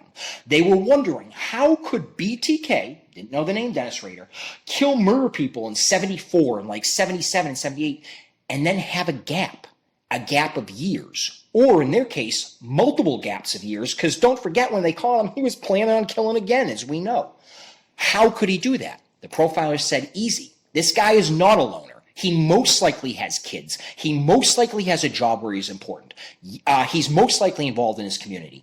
And then they arrest BTK, and guess what happens? He has two jobs, one in the private sector, one in the public sector. He's a security guard, and he also worked animal control. He's the head of his church. He's got a ranch house, a 3-bedroom ranch house in the heart of Wichita, beautiful area, with a wife, 2 kids. They've got 3 cars in the driveway. They've got insurance that's got to be paid. The lights have got to stay on. Life caught up to him. Now, with the Zodiac in this case, and this is quoted by Robert Graysmith, and after I spent the beginning part dissing him, I'm going to quote him here. Gather everybody in a room and say, F everything you know about the Zodiac, give me one criminal profile detail about this guy. As we all know, that one thing is this person is going to implicate themselves in the case. It is a widely known fact. Robert Graysmith quotes it as, oftentimes the guy who really did it will try to help the police. You know what I mean? That's what they're saying. On some level that they're going to implicate themselves. If we're going to go back, and the reason I'm saying this is that I think Richard Gaikowski was able to go so long without implicating himself on that level. As we know, my idea is he first implicated himself in 86 to Blaine because he really was a loner in his heart. He lived in a commune.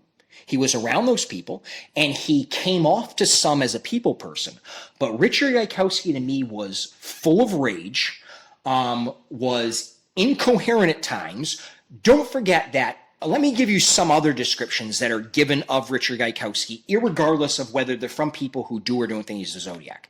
Some people say it appears that he had another place to live, but they weren't aware of it. Now, Richard Gaikowski, from my understanding, had multiple other places to live. One was that Deer Lodge in Miranda, California, which kind of sound, when you say it fast, sounds like Deer Lodge in Montana. There are other communes that he's associated with. So that's the fact that he had other places to live. It's the idea that not a lot of people knew about that. A lot of people, even Becky Sharp, describe him as like, oh, he's a little bit more of the reserved type, not coming off as a hippie. On Tapatalk, one of the images of the way he's portrayed, or people get an image of him, is that he is of the hippie status, or as Ken Trey quotes him, he had a bohemian air about him.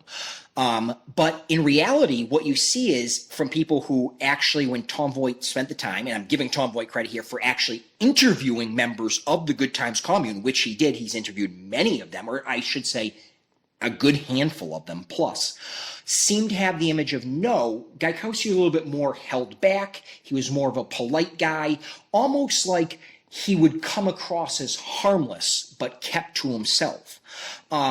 It is possible to live and have be in communal living, but have what I guess there's a better way of describing it would be tons of secrets or tons of your own thoughts.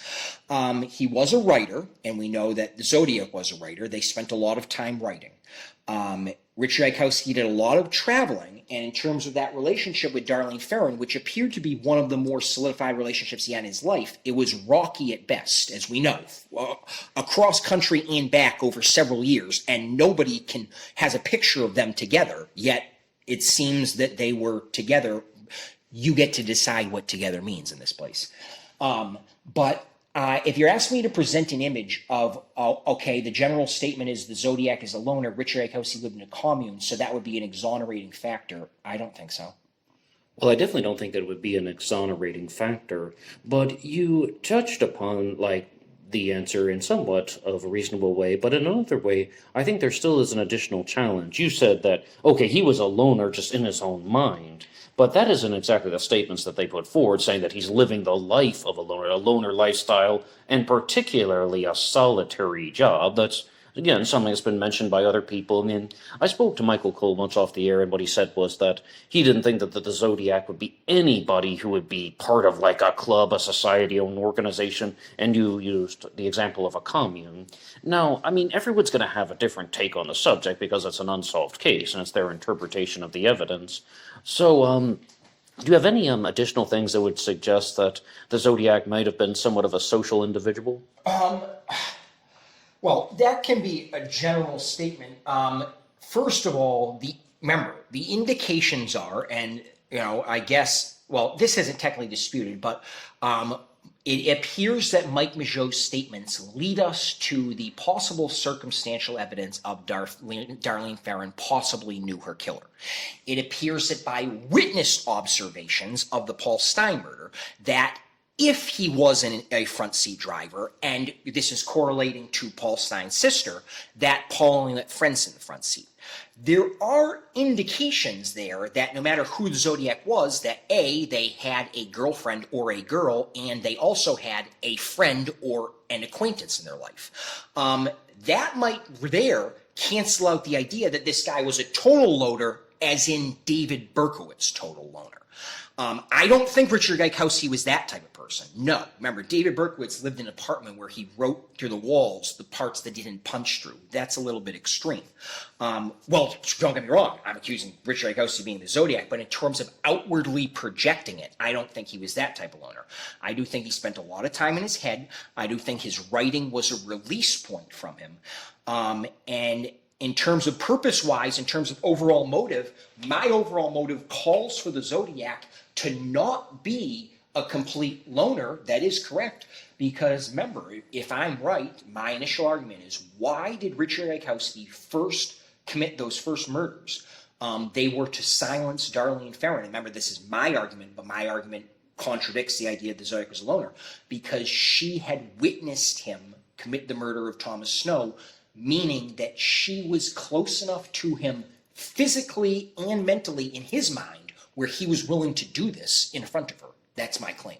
Oh, yes, of course. And lots of people can be a lone wolf type and still have a social life. I live a very social life, and I'm absolutely a lone wolf type for a lot of the reasons that Jeremy talked about. It deals with things like mental organization and such, and just certain amounts of time that you do spend by yourself. How about extroverts and introverts? And I also agree with a lot of what he said. I mean, there's this widely held belief that a serial killer has to be someone who just sits at home alone all day. And Dennis Rader proves that wrong. Absolutely. We talked about David Berkowitz. Ted Kaczynski would be another one that did live that lifestyle, but not all serial killers live that way. He just brought up Dennis Rader. What about Ted Bundy, John Wayne Gacy? Takes the cake, yeah. And for what it's worth, Gary Ridgway, granted, he was a loner different than Ted Bundy, but he was definitely an extrovert, because to go seek out all of those women, you know what I mean? And yes, Ned, you're absolutely right. The portrayal of, hey, this guy's able to kill, so he must not have anybody in his life at all,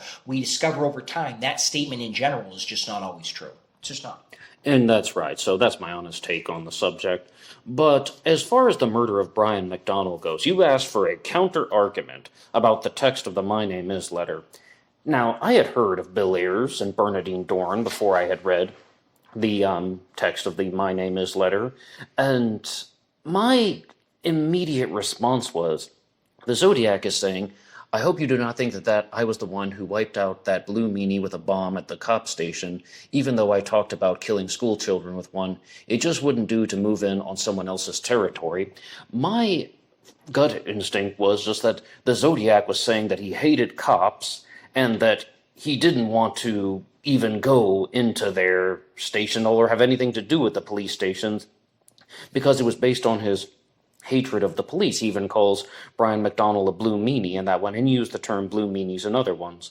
Now, I mean, maybe I should have connected the dots to the Weather Underground, a domestic terrorist movement, or maybe it means something else. But what do you think? No, so if you read these 4 sentences, because now I'm going to read the 4th one and leave it out, as a group, it's easy, and I just mean anybody, including myself, to stumble one after the other to believe that they're all connected. But if you read them as individual sentences, I hope you do not think that I was the one who wiped out that Blue Meanie with the bomb at the cop station. One is, to me, Blue Meanie, that's a counterculture term, which to me is a clue, if my suspect was Tchaikovsky. And 2 is, he's clearing up that it wasn't him. Then number 2, even though I talked about killing school children with one, well, he did, as we know, before this, give his bus bomb story and say school children make nice targets. You know, we know the bomb of the Stein letter. But I also think that's setting him up for sentence number 4. Now, sentence number 3 just wouldn't do to move in on someone else's territory. In my argument, that is him recognizing that it's somebody who he knows, whether underground, in my argument. Possibly, I need to say that. But there is more glory in killing a cop than a kid because a cop can shoot back. And now he's saying, I made the mistake of having killed a kid, Erica Casiopo, my argument. What they did is more impressive because it was more dangerous than what I did, which was killing a kid. Now, the easy counter argument to this is, well, his very next sentence is, I have killed 10 people. And Jeremy, your argument is he didn't kill 10 people at that point, which it's not. So he lied there. Why can't he be lying the rest? You're right. He could be lying in the entire letter. You know what I mean? This isn't authentic communication, but don't get me wrong. When he says my name is, his real name could be George Hyperdinger, something that doesn't even fit there remotely, and this is entirely a joke. Even though the letter's authentic, the counter argument is you don't provide any proof, which I don't, that any of this is the truth. That's right. It doesn't have to be the truth. He could have been the one who bombed the cop station. He's trying to convince him that he didn't, and then he says, I was swamped out by the rain a while back, and that's just a lie too. I think he's mixing in intricacies and inside knowledge with some plays on words, trying to hint at who he is, give clues in the meantime, Blue Meanies. But it is just my argument, and I'm backing up with circumstantial evidence, as in the relation that Bernadine Dorn had to the Good Times Commune, the relationship that Rich Tchaikovsky had with Leon Van Dyke, who was the leader of the Brothers, with Timothy Leary, who definitely was a counterculturist head of the time, with members of the Black Panthers, and the Good Times Commune in general. There is nothing here in this letter that is definitive proof that A, Richard Tchaikovsky was a Zodiac, B, that Richard Tchaikovsky had anything to do with this, C, that Richard Tchaikovsky had inside knowledge of the bombing, or D, that he did or didn't do it. I agree with that 100%. But I do want to present circumstantials here that I can see how his wording ties into the wording that appears in this letter based on the background that I have seen in my research. And I'm going to ask a very direct question. Do you believe that Bernadine Dorn is responsible for the murder of Brian McDonald? I would love to answer that with a 3-letter word, and you can imagine what that 3-letter word is. But being on the radio and being where we are nowadays, I'm not going to answer that question. I will just reiterate that that murder has never been solved. No one has been convicted of that murder. It is a murder. It was a bomb. They do know that it was a bomb. They believe it was placed. The placement was on the windowsill of the part that's near the street. There were people around during that time, and obviously there were other officers who were injured in the blast. But McDonald is the one who the bomb killed.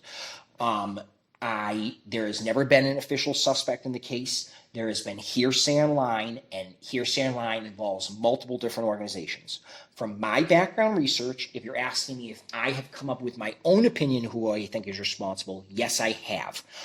Do I feel 100% confident in my opinion? No, I don't feel 100% confident, especially because Richard Tchaikovsky, irregardless if he was a Zodiac, through circumstantial evidence I've just proven, has had connections to other underground organizations that are also tied into this bombing as possible suspects. And since he's not naming Weather Underground in this letter, or anybody's being named in this letter, it could be any one of them. In Unchained, May 28th, 1971 issue, he says, when the jury came into the New Haven, Connecticut courtroom and announced they couldn't reach a verdict, Bobby Seale, Black Panther Party chairman, merely sighed. And now remember this next sentence. Erica Higgins, his co-defendant, smiled faintly. The trial had taken 7 months, and it looked like they're going to have to go through this whole thing again. And it goes, this entire article is about the justice they got, how he's happy for this. To have inside information about the courtroom in an article means that they had some sort of connection to the Black Panther Party chairman.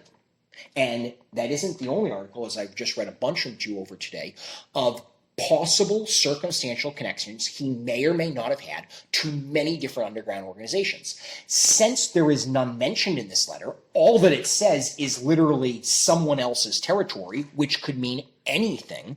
No, I have no evidence that would implicate anybody for sure. I do have what I feel is my own circumstantial research and the conclusions that I have reached as of this moment. So then I'll have to rephrase. Is Bernadine Dorn a reasonable person of interest in the murder of Brian McDonald? Yes, I do believe that is the case. Okay, excellent.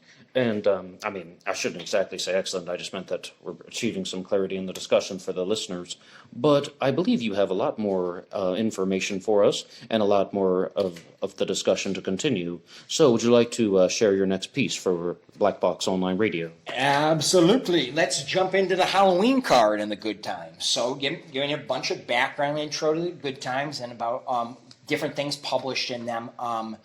As we know, whoever was the Zodiac killer, just a couple sentences, October 27, 1970, Paul Avery received a Halloween card from this person, and this Halloween card was deemed authentic.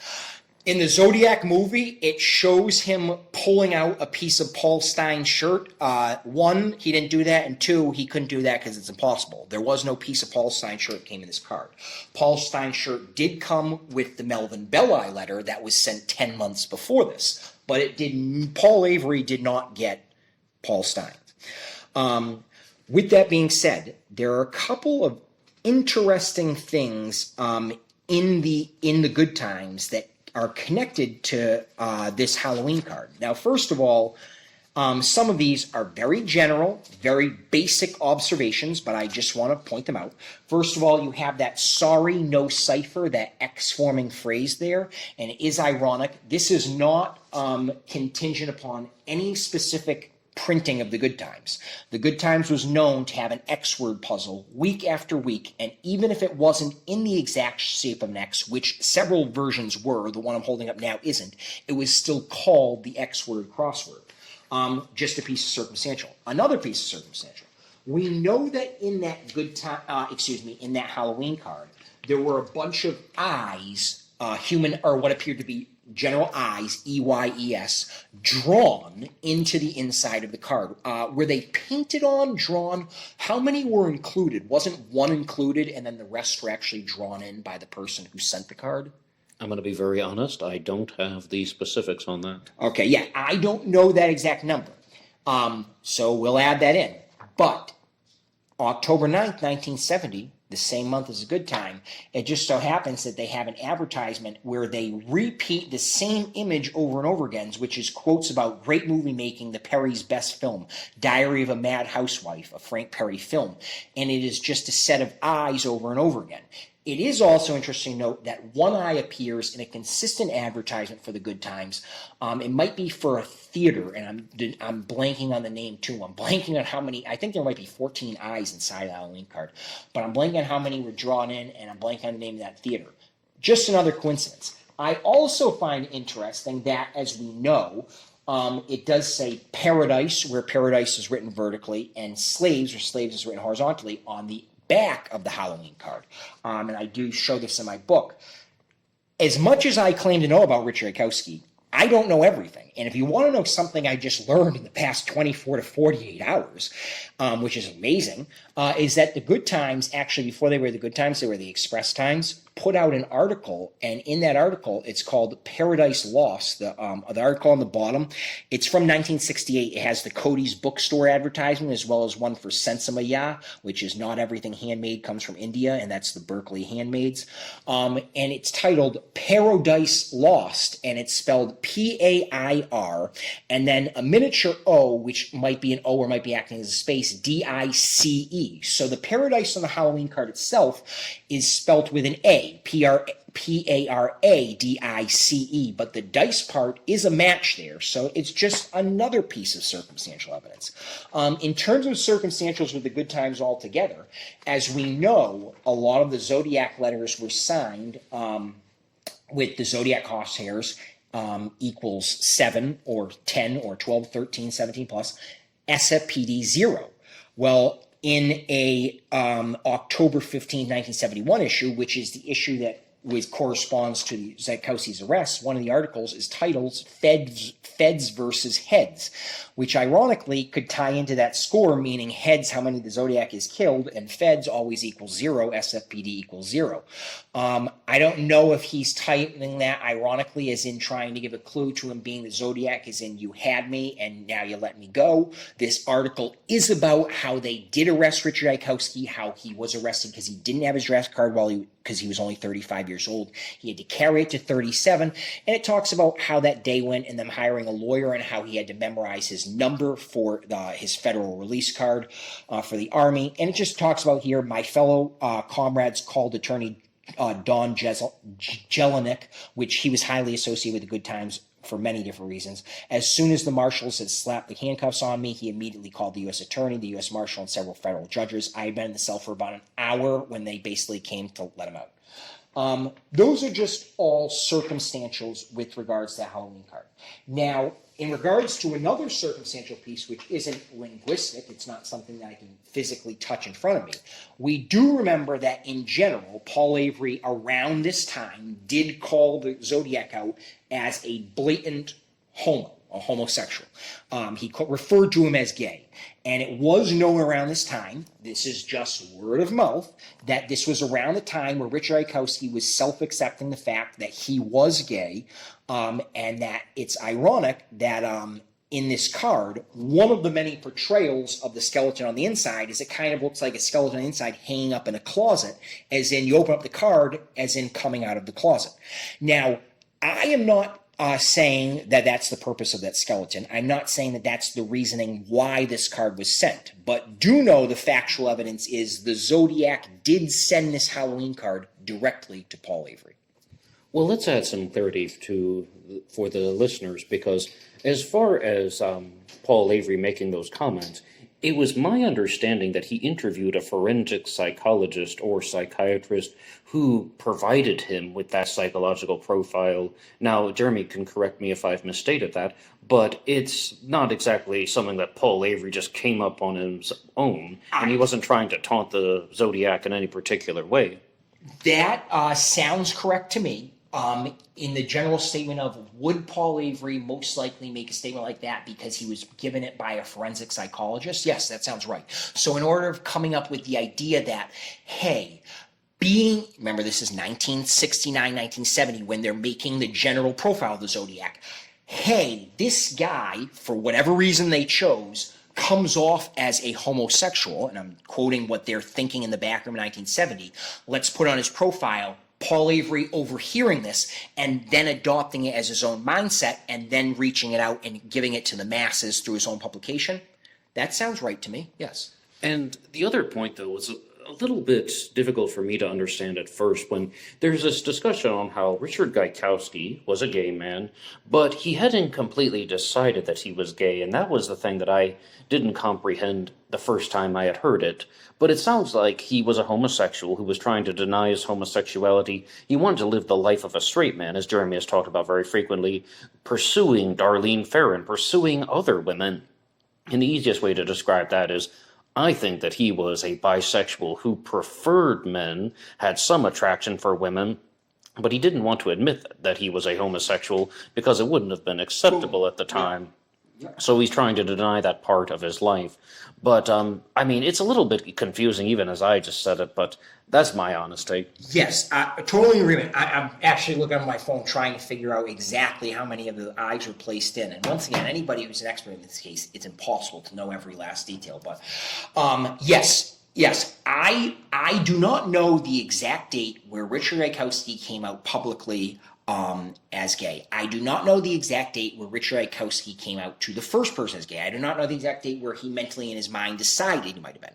I do know that rumor has it, or hearsay has it, that that is what Richard Iakowski said or led many people to believe. And it was around this time of that card, and it was around this time in general where Paul Avery made this general statement to the public. Where Paul Avery derived this statement, or it originated from, I don't know that. I do believe he probably heard it from a forensic psychologist or somebody who had a stronger background into the behavioral profile of the Zodiac than he did. But yes, I think that a lot of it was hidden. And remember, let's be clear too. The Halloween card does not say the word gay. It does not have the skeleton doing anything that for sure is that. I am presenting circumstantial evidence of the time and what was physically in the card itself. And once again, that's a great point, Ned. Any questions I want, I'm still trying to look up exactly the story behind the eyes in the card. Well, certainly. Some questions that I would have would relate to the other skeleton that is on the Halloween card. As Jeremy stated, one of them is positioned so it looks like it's hanging from the spider web, but there's a skeleton on the other side that has a pumpkin in front of his waist area, or the groinal area, or just his lower body. And some people have suggested that that shows that the Zodiac was trying to say something in a sexual way because, yes, it is covering his lower body, which would include the groin and such, but what exactly is your take on the subject? And I'll add an additional layer to that. The people that I've heard talk about this would definitely be David Gold, who is the author of My Dance with the Zodiac Killer, who made the direct claim that it represents intimacy. He would be one person as opposed to people. And there are some other people who have made some general comments, but he has a very specific one. So what do you think? Yeah, so, okay, there's a lot to answer there, or a little bit that I should say that I want to dive into. Yeah, in terms of the exact reason behind both skeletons, because one came with the card, but he placed the pumpkin over what is the midsection of the skeleton on the first part, and then added in the skeleton on the inside. In terms of their exact purpose, I don't know that. I heard some theories, and once again, as I just explained to you about, the coming out of the closet one and the one being on the inside of the card. I did look up the eye thing, so there are 13 eyes on the inside, not including the eyes on the skeleton. I guess 9 are on the tree, 1 was originally there, and the rest he drew in. These aren't the only interesting parts of this card. This card is amazing because we all know that symbol that's next to the Z in the Zodiac that has the 4 dots and the lines, and I have seen more theories about what this symbol is over the years than anything else Zodiac in the entire case. And so far, my personal belief is it's just a nothing designed to throw you off. That's the running theory I believe right now because that's the best one that I've heard. I don't know what the purpose to that is. What I can tell you is this. We do, and I just want to make sure we bring up all the details about it. We do have the repeat of the Tim Holt comics, The Red Mask, By Fire, By Gun, By Rope, By Knife. That's on the back of the card. You know what I mean? The reference to that, which, this is from the front of the 1952 comic. And also on the front it says, I feel in my bones you hate to know my name and so I'll clue you in. And we make sure to mention the hand, where the hand is holding up 3 fingers, not the pointer or the thumb. So it's making the round symbol there and the 3 fingers. And then there's a 14 written in the hand. And as we all know who are Gajkowski fans, his birthday is 3, the fingers, 14, the palm, and then 36, which is the fingers, and then the 2 that you're not counting, or 1 that you're counting, and then the circle made with the other 2. So in terms of circumstantials, there's a litany there with the good times and Gajkowski himself that I've gone over. I have heard other reasons behind the card. Let's not forget Kevin Robert Brooks, who does an entire online spiel with regards to Booyah about this card. At the end of it, I'm sitting there like, what? It almost seems more confusing. This card is one of the more famous Zodiac communications. It has been tied to numerous Zodiac suspects in terms of circumstantial evidence.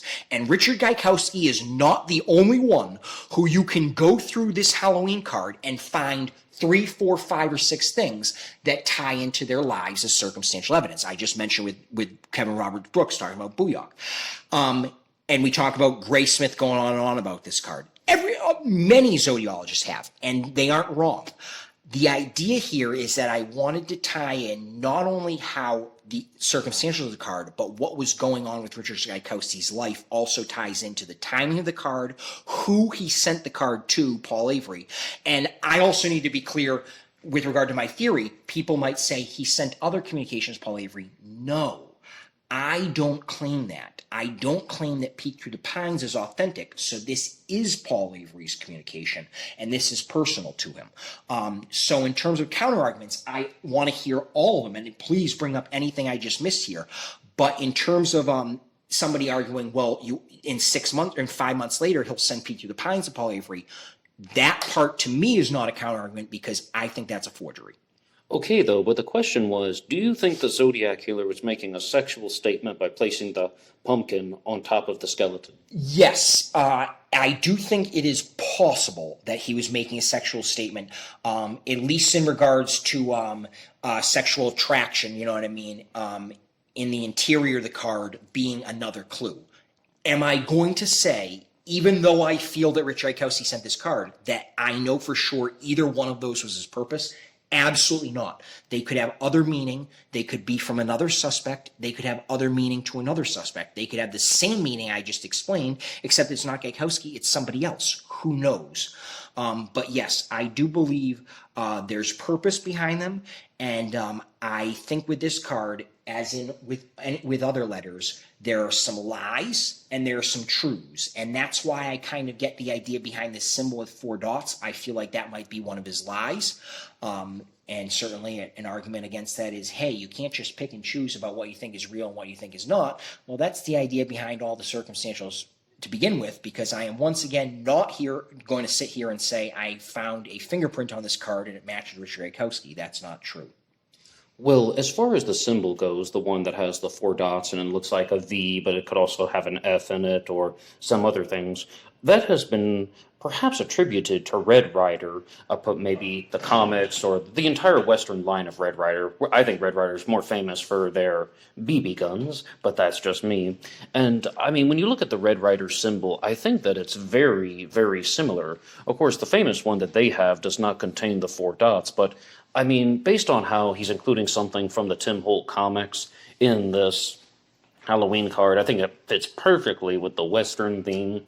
That's from Red Ryder. Now, Jeremy asked sort of a challenge question, does it have any meaning? Or I believe you stated it as a statement that it's just a dud, or it's just something that's there to be confusing. Possibly. People have analyzed the artwork on the Halloween card to the nth degree. And I've always just had that reservation card that maybe it's all just arbitrary. Maybe it wasn't meant to be interpreted in any way. Or just, he pasted a skeleton on top of the card to make it look a certain way. He pasted a pumpkin just because it was there. Yeah, we've all heard the stories, the connection. One of them is connected to a helicopter landing pad. Another one that is connected, that is a set of roadways. It depends on who your suspect is for different reasonings about what this may or may not represent. If it has meaning to your suspect, you're likely to say it has meaning. If it doesn't have meaning to your suspect that you know of, like me, you're likely to say it doesn't have meaning. So in terms of generalities, I'm no different than anybody else, absolutely. But I do believe that it's just as important in this communication, as we see in other communications, for him to mix in lies with the truth, because that is what he's doing. He is, in his mind, what's the quote he used? I love to razzle the blue pigs. I love to rile the pigs. I'm drawing on it now, but it's from the November communication. One of the best solutions that I heard to the Halloween card and the symbol with the 4 dots came from the French school teacher Yves Persson, who tried to connect it to George Hodel. And I absolutely don't think that George Hodel was the Zodiac killer, but it was about how it's a combination of 5 different Celtic letters, the H, the O, the D, the E, and the L, and then at the bottom, when you see it next to the Zodiac symbol and the Z, it's like Hodel, Zodiac, killer, and then that's what it's meant to represent. A for effort, A for creativity, A for some type of different thought process, but is that actually what the Zodiac intended to do, to combine 5 different Celtic letters, or 5 different Celtic symbols might be a more impressive, more accurate way of putting it?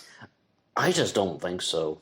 Yeah, I enjoy needling the blue pigs. That's from November 9th. And the reason I wanted to make sure I got that quote right is because that letter is just another example of the Zodiac letter. I discussed this last time that I talked, where he gives what I say is false information, aka I was hiding in the park, and then gives true information, aka the cops stopped me. An example of the Zodiac mixing in lies with the truth. I do believe that somewhere on this Halloween card there are lies, and somewhere there are real clues pointing to his real identity.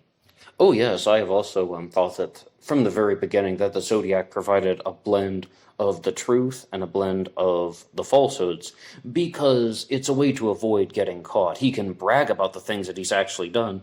And Jeramy's analysis of the Stein letter really might be spot on. And Jeramy, I think that's one of your better finds about he wanted the part where it says 2 cops pulled a goof from a cab published in the paper, because that was where he was telling the truth about Falcons Elms and the sighting and the discussion, but he didn't want the other parts published in the paper because he was lying. So I give you credit for that. The November 9th letter, thank you. And once again, that's, I could be right, I could be wrong, but I think we're definitely in agreement on that letter. First of all, that November 9th letter is a long letter, and as we know, he goes into a detail on a lot of different things about his current plans, future plans. He's got, on November 8th is when he sent the 340 ones, the 340 site which came in a card, and then he's bringing up more details about the Steimer and everything in 9th letter. It's a very long one. If you trust my research as a zodiologist, if you trust it, then what I'm saying in the next statement has value, and trust me, this is my own personal belief, I can't physically prove this, but there are aspects about the Zodiac letters that I keep intrinsically, that I keep on the inside, that I don't express to other people. I've been very open. I try to share as much knowledge as possible without giving away every last thing that I feel I know, because that's what an expert does. You've got to hold something inside. And the reason that I do that is because there is a couple of bombshells that I feel I've figured out, and I have circumstantials for those. If you're asking in terms of the November 9th letter, thank you for calling me once again, where you agree, where he's talking about a lie and then he's bringing up the truth. Once again, that letter, Halloween, with other letters, I was hiding in the park. That's not the only letter where he says that. The threatening to blow up a school bus, where it's quite evident, since nobody blew up a school bus in the region, he didn't follow through on that. There is proof in these letters that the Zodiac lied. There is also other letters where there isn't 100% proof, but the idea is that he is most likely lying. I mean, after all, if he abducted Kathleen Johns, why did he write several letters in the meantime and not bring it up and then give us no insider information, which he did on his previous crimes? So that is not 100%. But at the same time, it is very important to convey as much information as you know as possible, and also be receptive and open to people who have questions about A, what you've written, or B, just as importantly, what you're implying, because everybody knows who's written any book or any scholarly article about anything, whether it's true crime, it could be about historical fiction, it could just be an article about a book that is fiction. You want to, one, quote your research and, to do your best to prove it. But as I said, it's most important, give as many details as possible without going over the top in the space allotted. Okay, well, thank you so much for sharing that. And one topic that we're also going to include in this discussion is the Gaviota Beach shooting in 1963. That's all the deaths of Robert Domingos and Linda Edwards. Would you like to give us an introduction? Absolutely. So we made it. So this is what we're going to round the corner with and finish up with. But this is important that we go back to Gaviota for a little bit, because in one of the first podcasts that Ned and I ever did together a couple months ago, we did talk about generalities of the Gaviota Beach shooting. We spent a lot of time about Vern C. Smith murder in Lompoc from June 2nd, and then we also talked about Sandy as a potential suspect.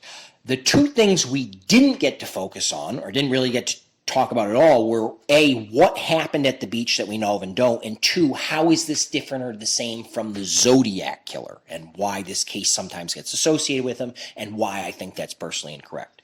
So just a couple of quick background details about what happened on the beach that day.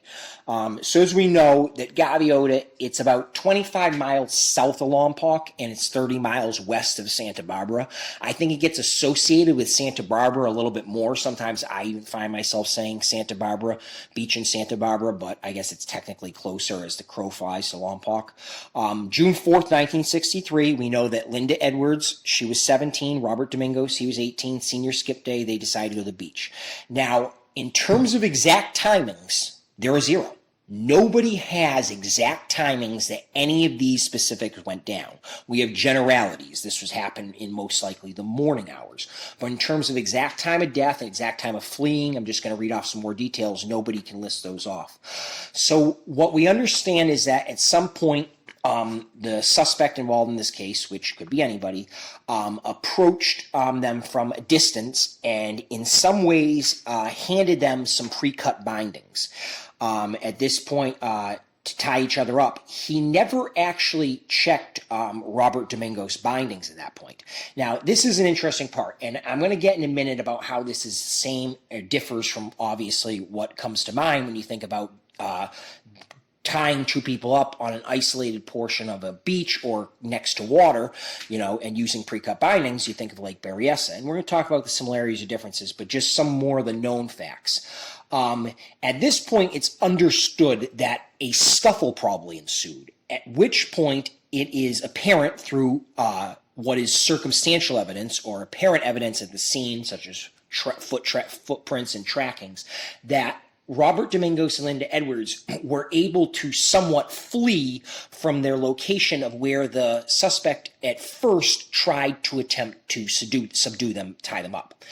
At this point, they were both shot from a distance at first in what is believed to have been, if not fatal shots that certainly debilitated them. They were instantly paralyzed. They went to the ground. At this point, it is believed the killer approached both of them and shot them each at close range as well.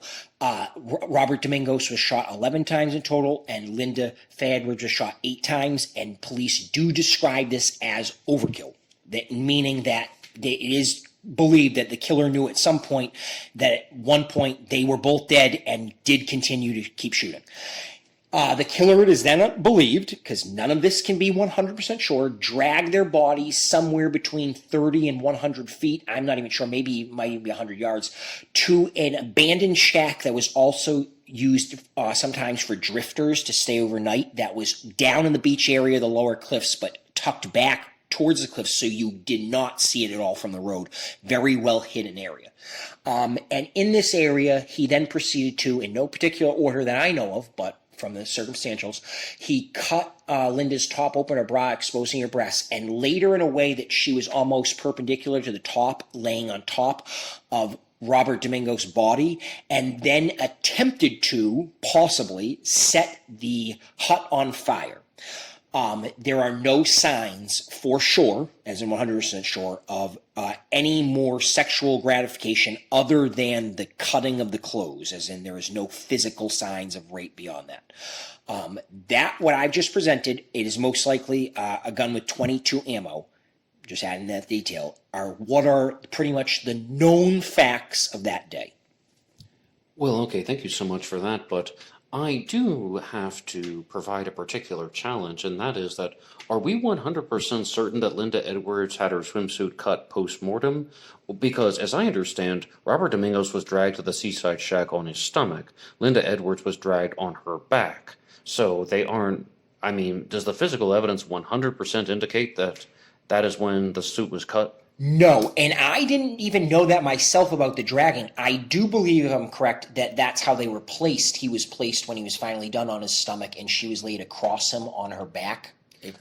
Well, yes, but hut. I didn't know about the dragging part. Well, yes, but if she had been dragged on her stomach, there definitely would have been physical evidence of that. Okay, yes, I would agree with that. And you could argue possibly if she had been dragged on her stomach, it may have ripped open through the sand of the rocks. But no, I don't know in any way for sure when Linda Edwards' bathing suit was cut, or if for sure it was even done by her killer. But that apparently is how she was discovered after death. Well, I certainly believe that her swimsuit was cut by the killer, but I would like you to just continue with your presentation. Oh, yeah. Okay, so now, as I mentioned Lake Berryessa before, and this case gets tied into the Zodiac case for several reasons. And throughout the years, many different people have been contacted and have changed their perspective of the entire Zodiac case. Some people say they'll never look at the Zodiac case the same without looking at Gaviota Beach.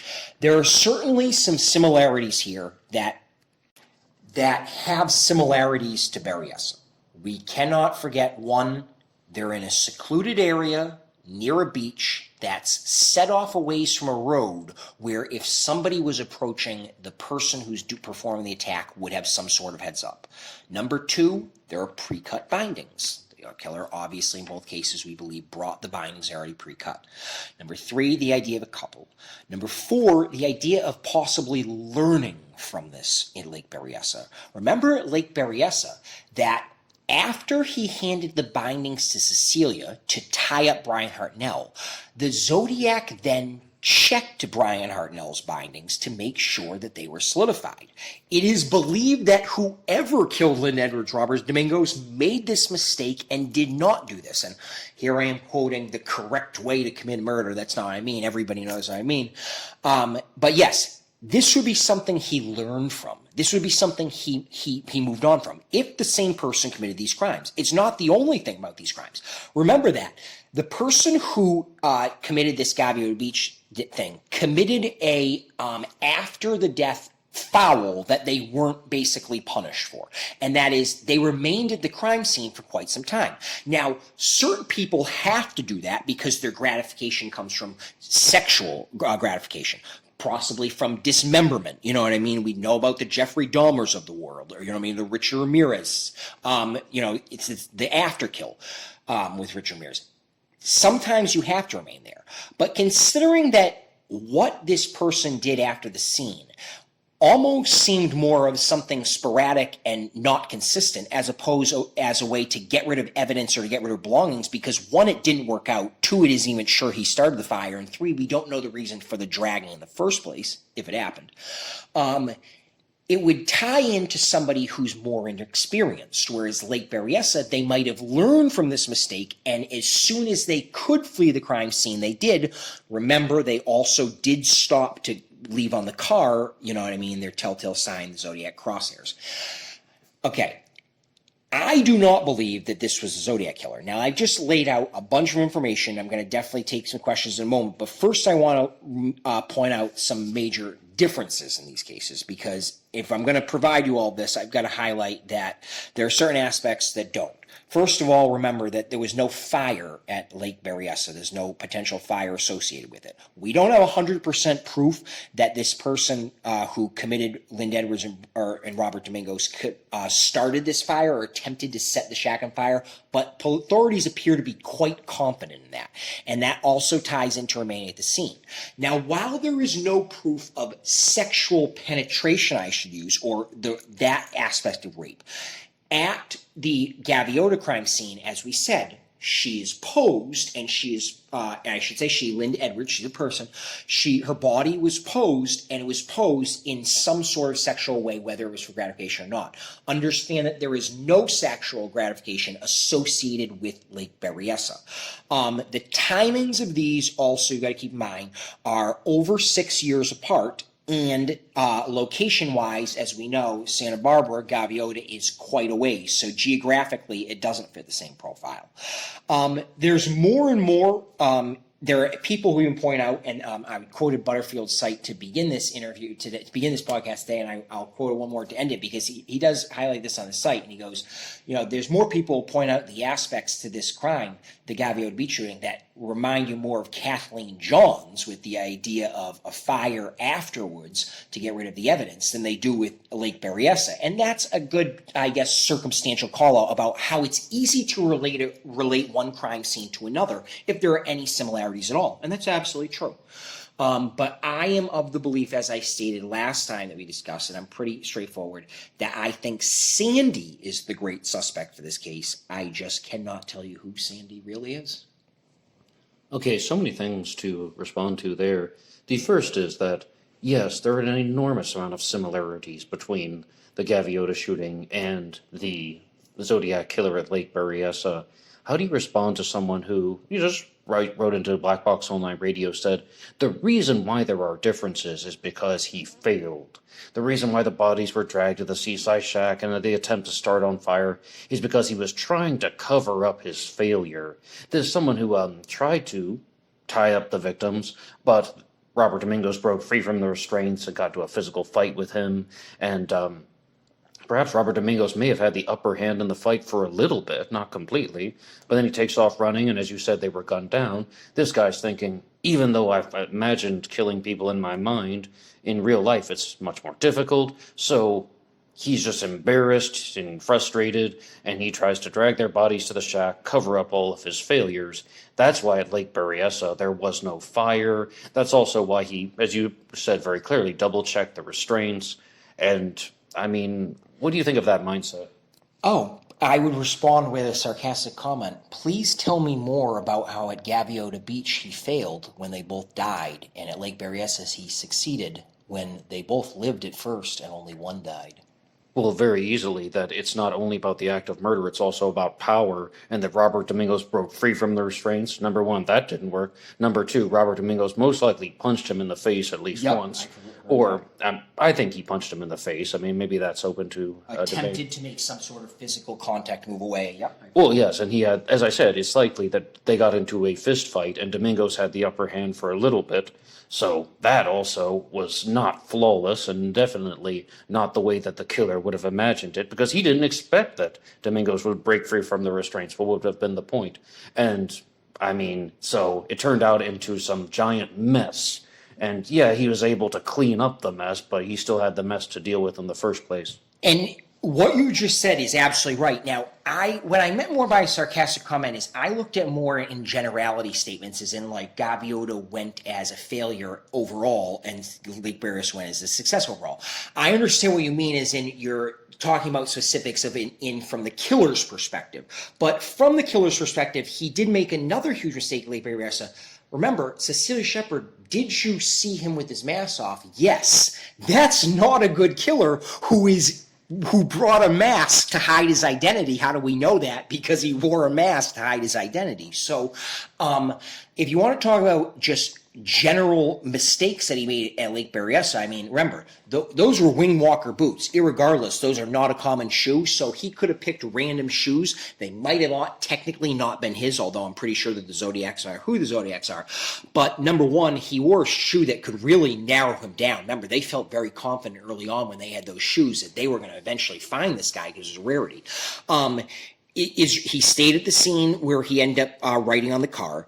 When we talk about it with Brian Harnell and Cecilia Shepard, not only surviving,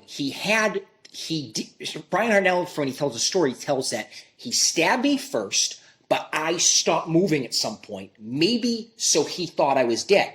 But she was freaking out, which understandably so, anybody would be, rolling back and forth. So he had to almost get on his knees and maneuver her and watch her. So he must have felt that he got her good.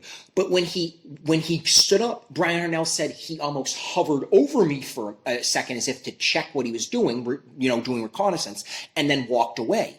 Well, that wasn't really good reconnaissance because they both were still alive for several, from my understanding, days, because Brian Harnell lived and she died, 2 days later of cerebral hemorrhage and didn't even go into the coma until later that night. So that I don't know what his mindset was when he was hovering over them. He might have not even been checking them out. He might have been looking over the lake, doing that type of reconnaissance. Did anybody see me? Not, are both victims fully dead?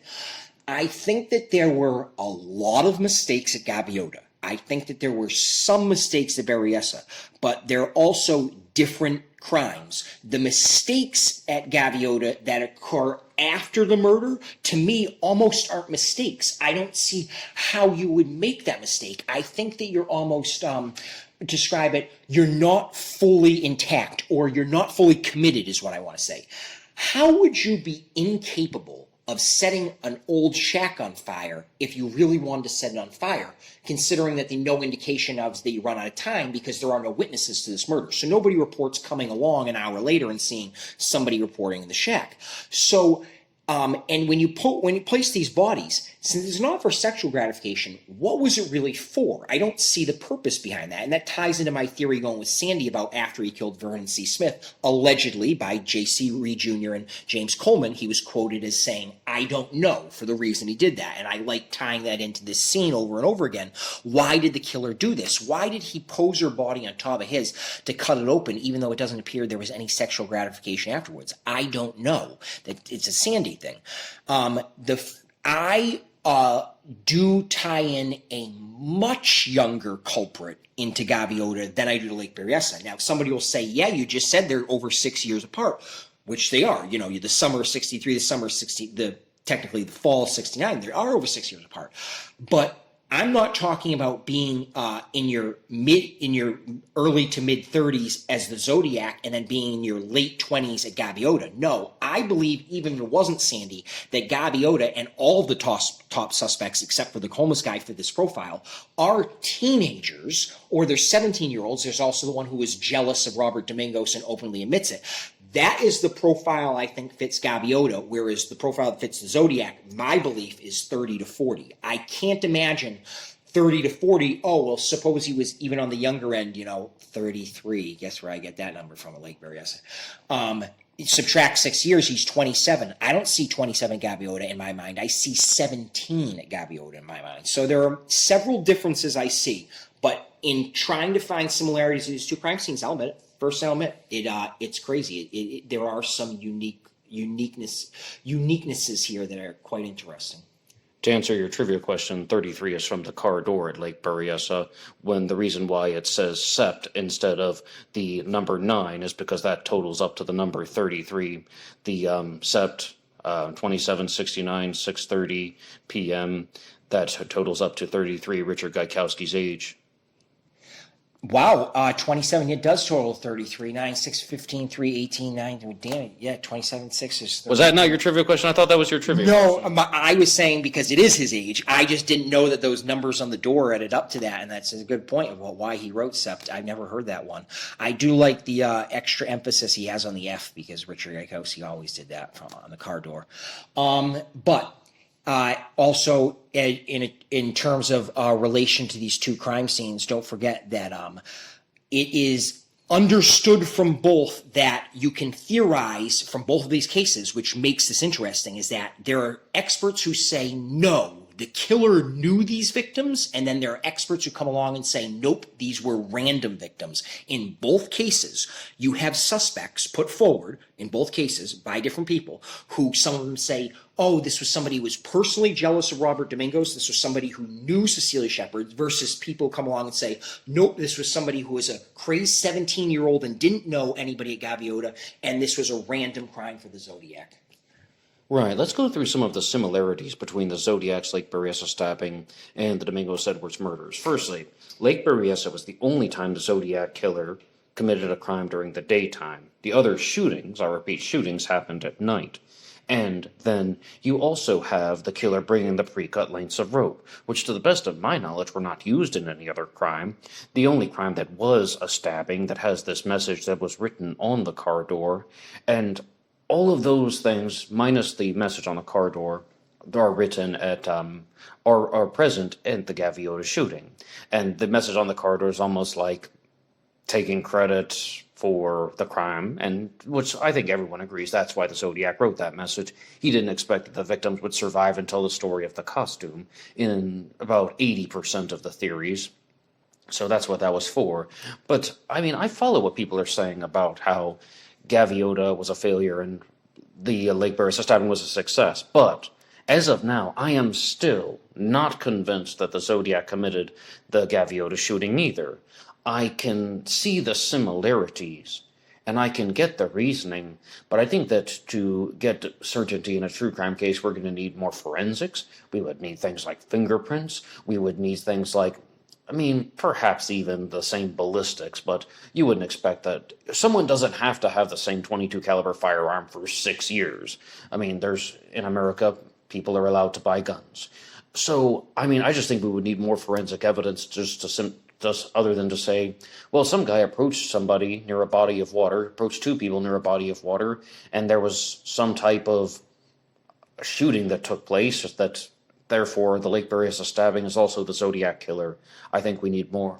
Yes, we do. And it's very important that in terms of circumstantial, my own opinion, I eliminate Richard Tchaikovsky for many a reason, one of it being geographical. And I'm not talking about a geographical connection of San Francisco to Santa Barbara. I'm arguing that when this crime occurred, Richard Tchaikovsky had still lived in South Dakota. And if you're saying, oh, he moved to California in 63, which he did in the middle, I'm saying he probably would have moved shortly after this crime occurred.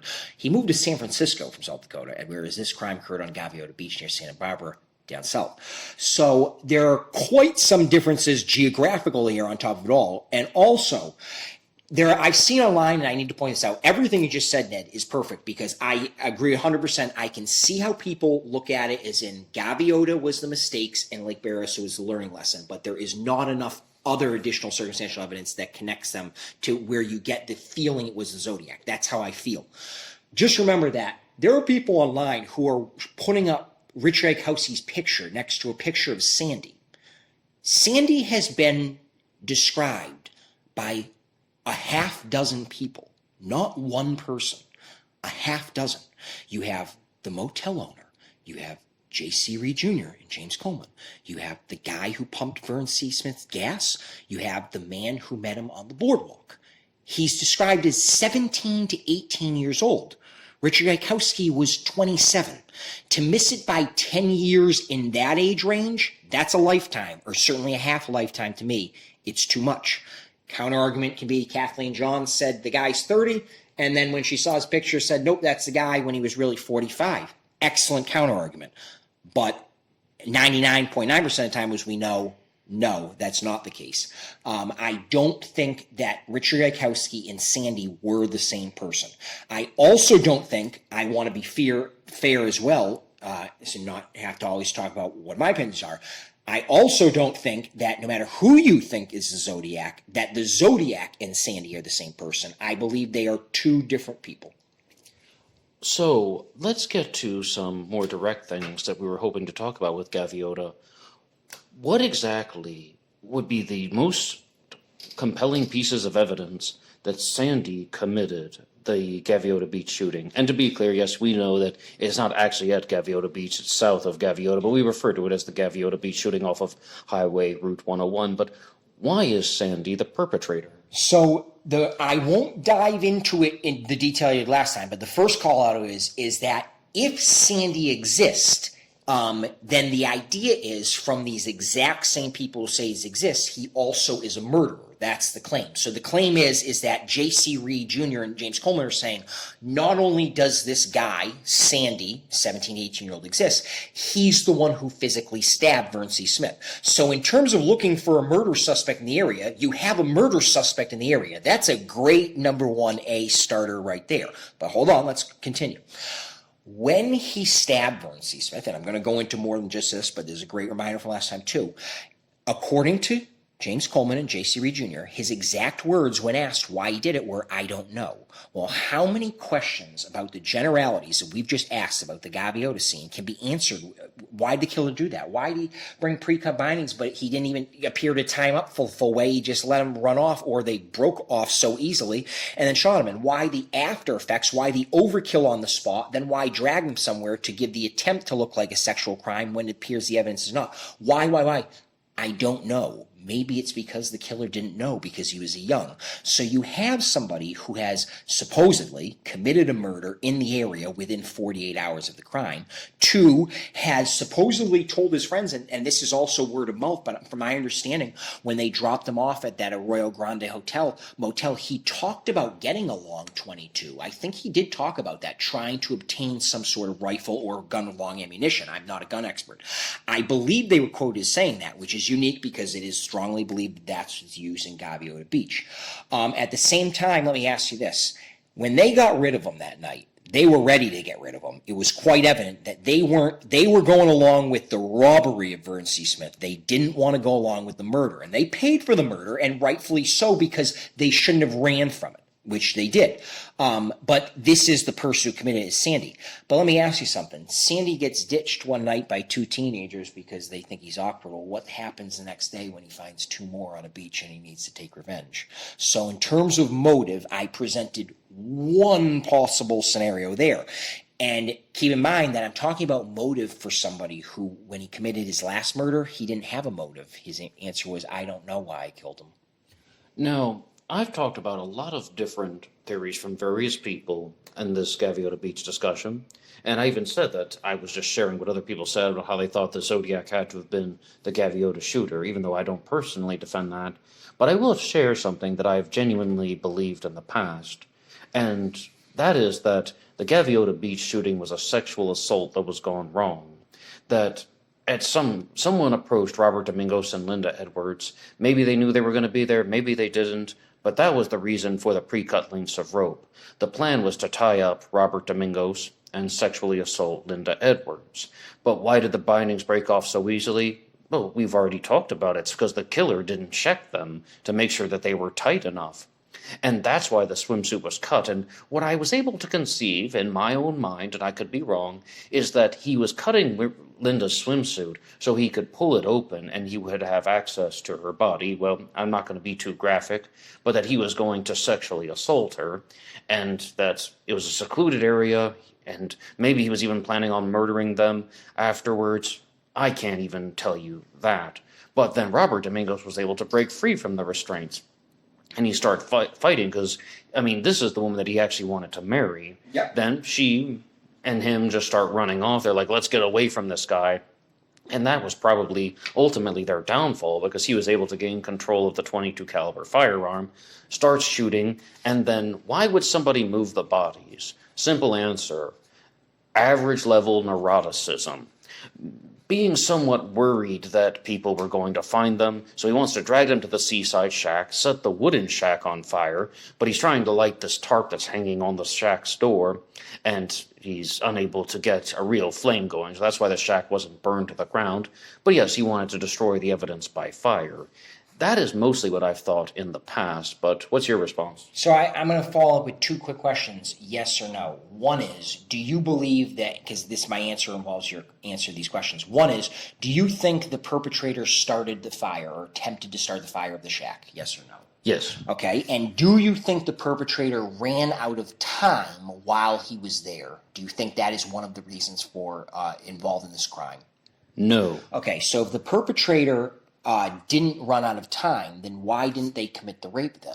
Because she was dead and he didn't want to rape her post-mortem. Not all perpetrators are comfortable committing a sexual assault to a girl who's already dead as opposed to one who's alive. Okay, so can I just ask this question? So he thought he might, but when I'm just asking this in the form of a question. He thought he might, but when he actually saw her murdered body, that's when he decided, no, I don't want to rape her? Or was it he never intended to rape her? I'm not sure I understand.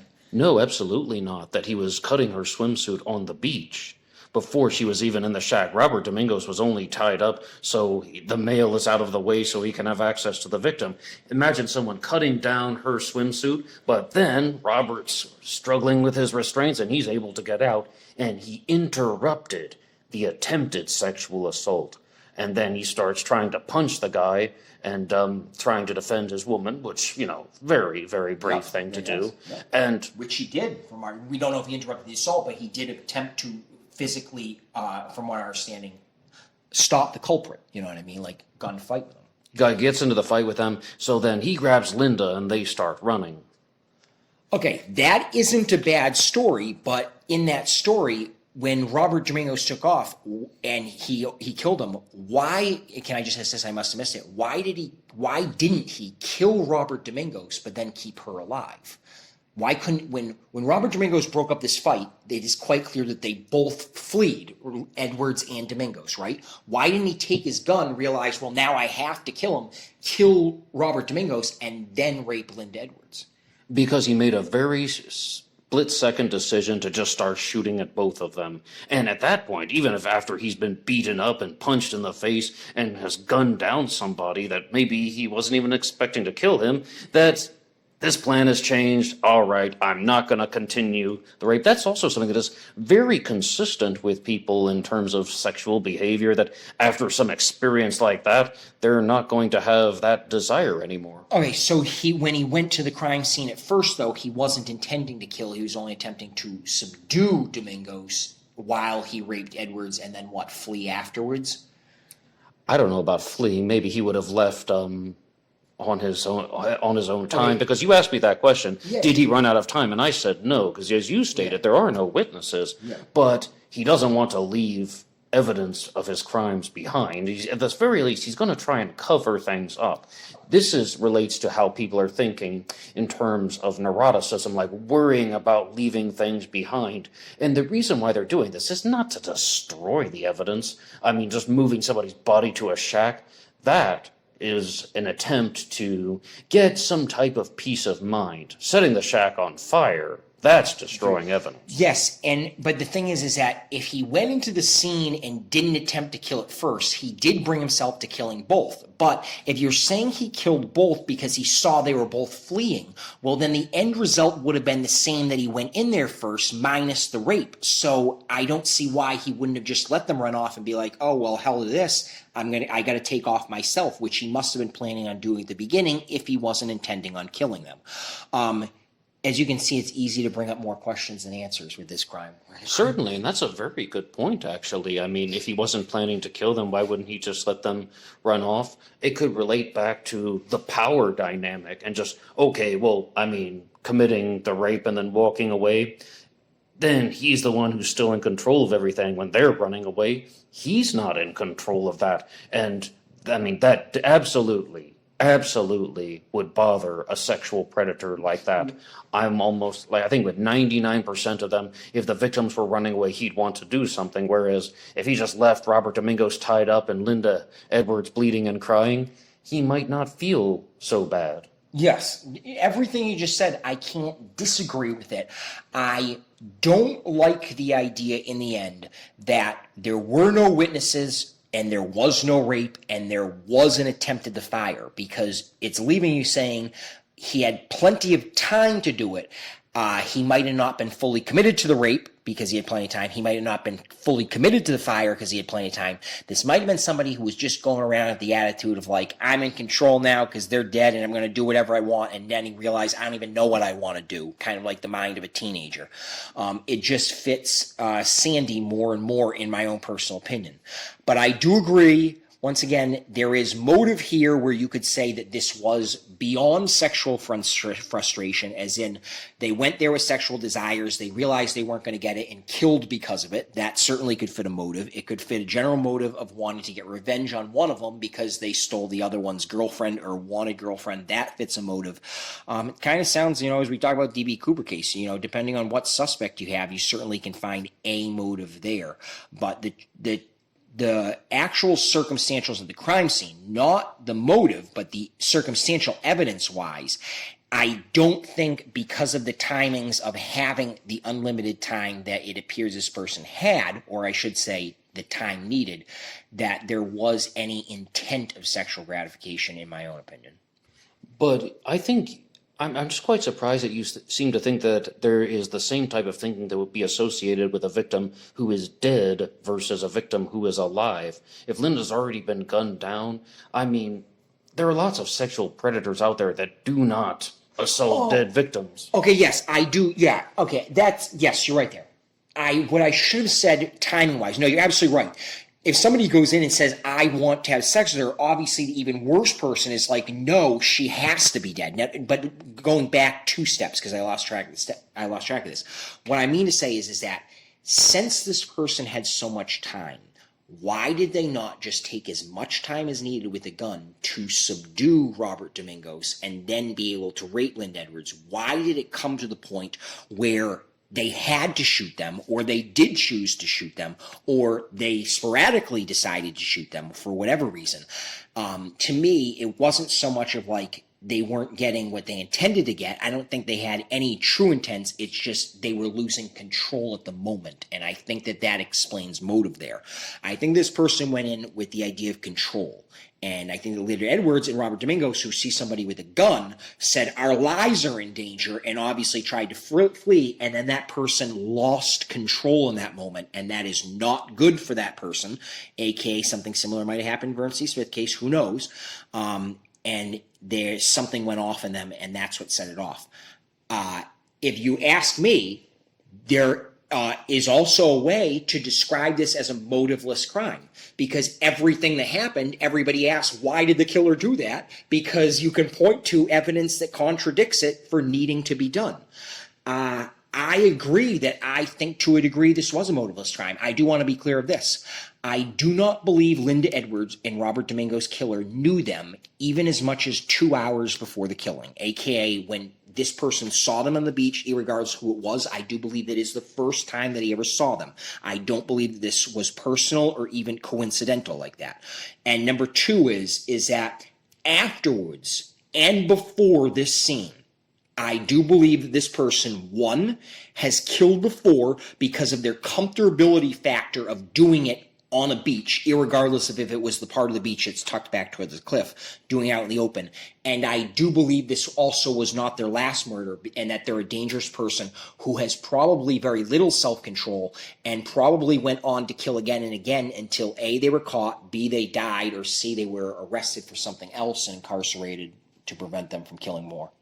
Yes, and I also have to be aware that everything that I had shared on my part is just some ideas that I had. I mean, there really is not a lot of evidence.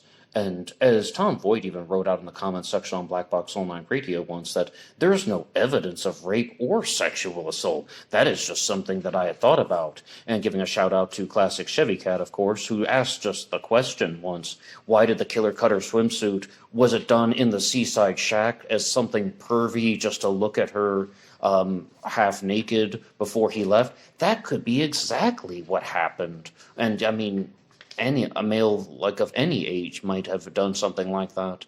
So I think, though, we are also fairly in agreement, actually, that the crime was primarily about power, domination, and maintaining control of the situation. And the reason why the killer chose to shoot the victims was, or in the way that he did shoot them, was because he lost control of the situation. I think we both have expressed an idea like that. Would you agree? Yes, absolutely. And in this case, I don't think either one of us are hard set definitively on anyone in any certainty. I obviously have a top suspect, Sandy, but given the fact I don't even know who Sandy really is, I cannot tell you I'm 100% sure. Imagine how stupid that would sound. I'm sure it's this guy, but I have no clue who this guy is. That sounds like really, really intelligent. No, not at all. I mean, not at all, because it would just mean that, like there's the person who resembles the composite sketch, which is exactly what Sandy is.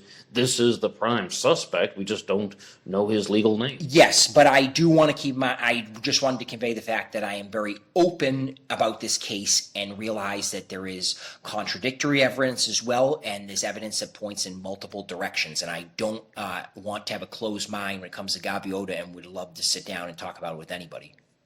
Okay, excellent. But as far as the Lake Berryessa stabbing goes, in a previous discussion that we've had on this channel, you stated that you thought that two of the crimes involved targeted victims, where Darlene Ferrin and Paul Stein were targeted because they knew Richard Gaikowski, and that the Lake Herman Road victims, David Faraday and Betty Lou Jensen, and the Lake Berryessa victims, Brian and Cecilia, were unknown to Gaikowski. So what is your message to the people who think that Brian and Cecilia were known to the killer, or the killer knew who they were personally? Because you just said in our discussion right now that some people have that theory. Yes, I what I'm saying is I'm not, there has been multiple people out there who have come up with the idea, well, let me just give examples, that the Zodiac has known other victims that I don't think he knows. Remember, according to Pam Huckabee, Darlene Ferrin babysat Betty Lou Jensen.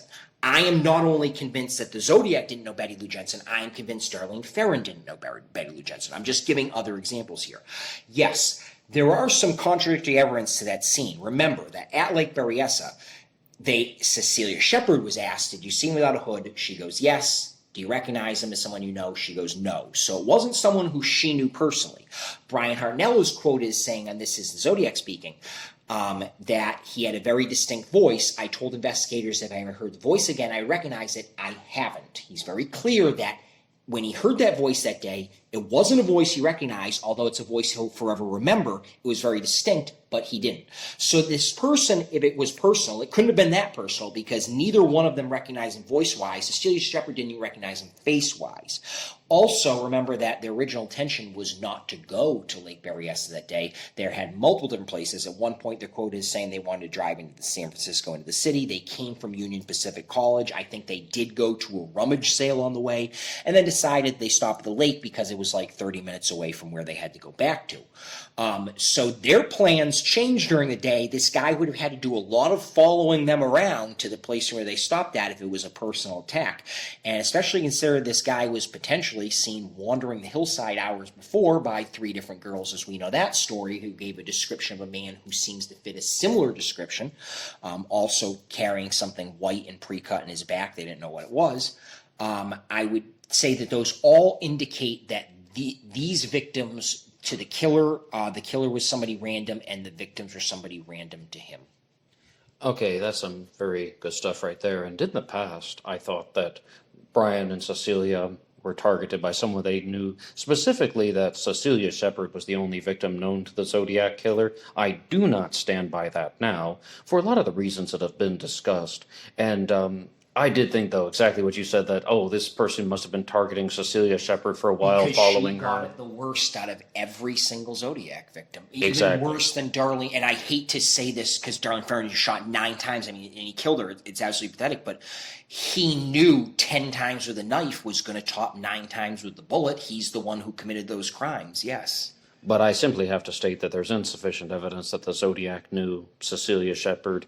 And, I mean, it's possible to follow a victim around possibly for as long as 7 weeks or something, however long it was in between the shooting and the stabbing. So, I mean, he just was waited for the opportunity on a weekend. What's Cecilia doing? And that she was a big reason for that. But there really is not a lot of hard evidence other than just some profiling guesswork things, such as she met perhaps the most horrific end. Now, Jeremy, this is one thing that someone shared with me before, and have you heard about this, that the only reason Cecilia Shepard died was because she had a very rare blood type, and that they weren't able to maintain the blood for transfusions? I have not heard that before. 2, I will look into that because I do have a friend, as I referenced, my friend who helped me out with the Riverside case for a little bit. He actually has a medical background, biochem background. I'm surprised he hasn't brought that up. But no, I'd never heard that before. It could be right. She did die from what I understand, cerebral hemorrhaging days later, so it does fit the medical profile. But no, I haven't heard that before. That might be the case, and I will definitely be researching that shortly after. Okay, Jeremy, you are the author of the book, So I See You Don't Paint Houses. And is there any send-off that you would like to give to the Black Box Online Radio audience? Absolutely. 2 sentences from the Zodiac, April 20th, 1970, 1 letter. I hope you do not think that I was the one who wiped out that blue meanie with the bomb at the cop station. It just wouldn't do to move in on someone else's territory. Thanks, Ned. Jeremy, thank you.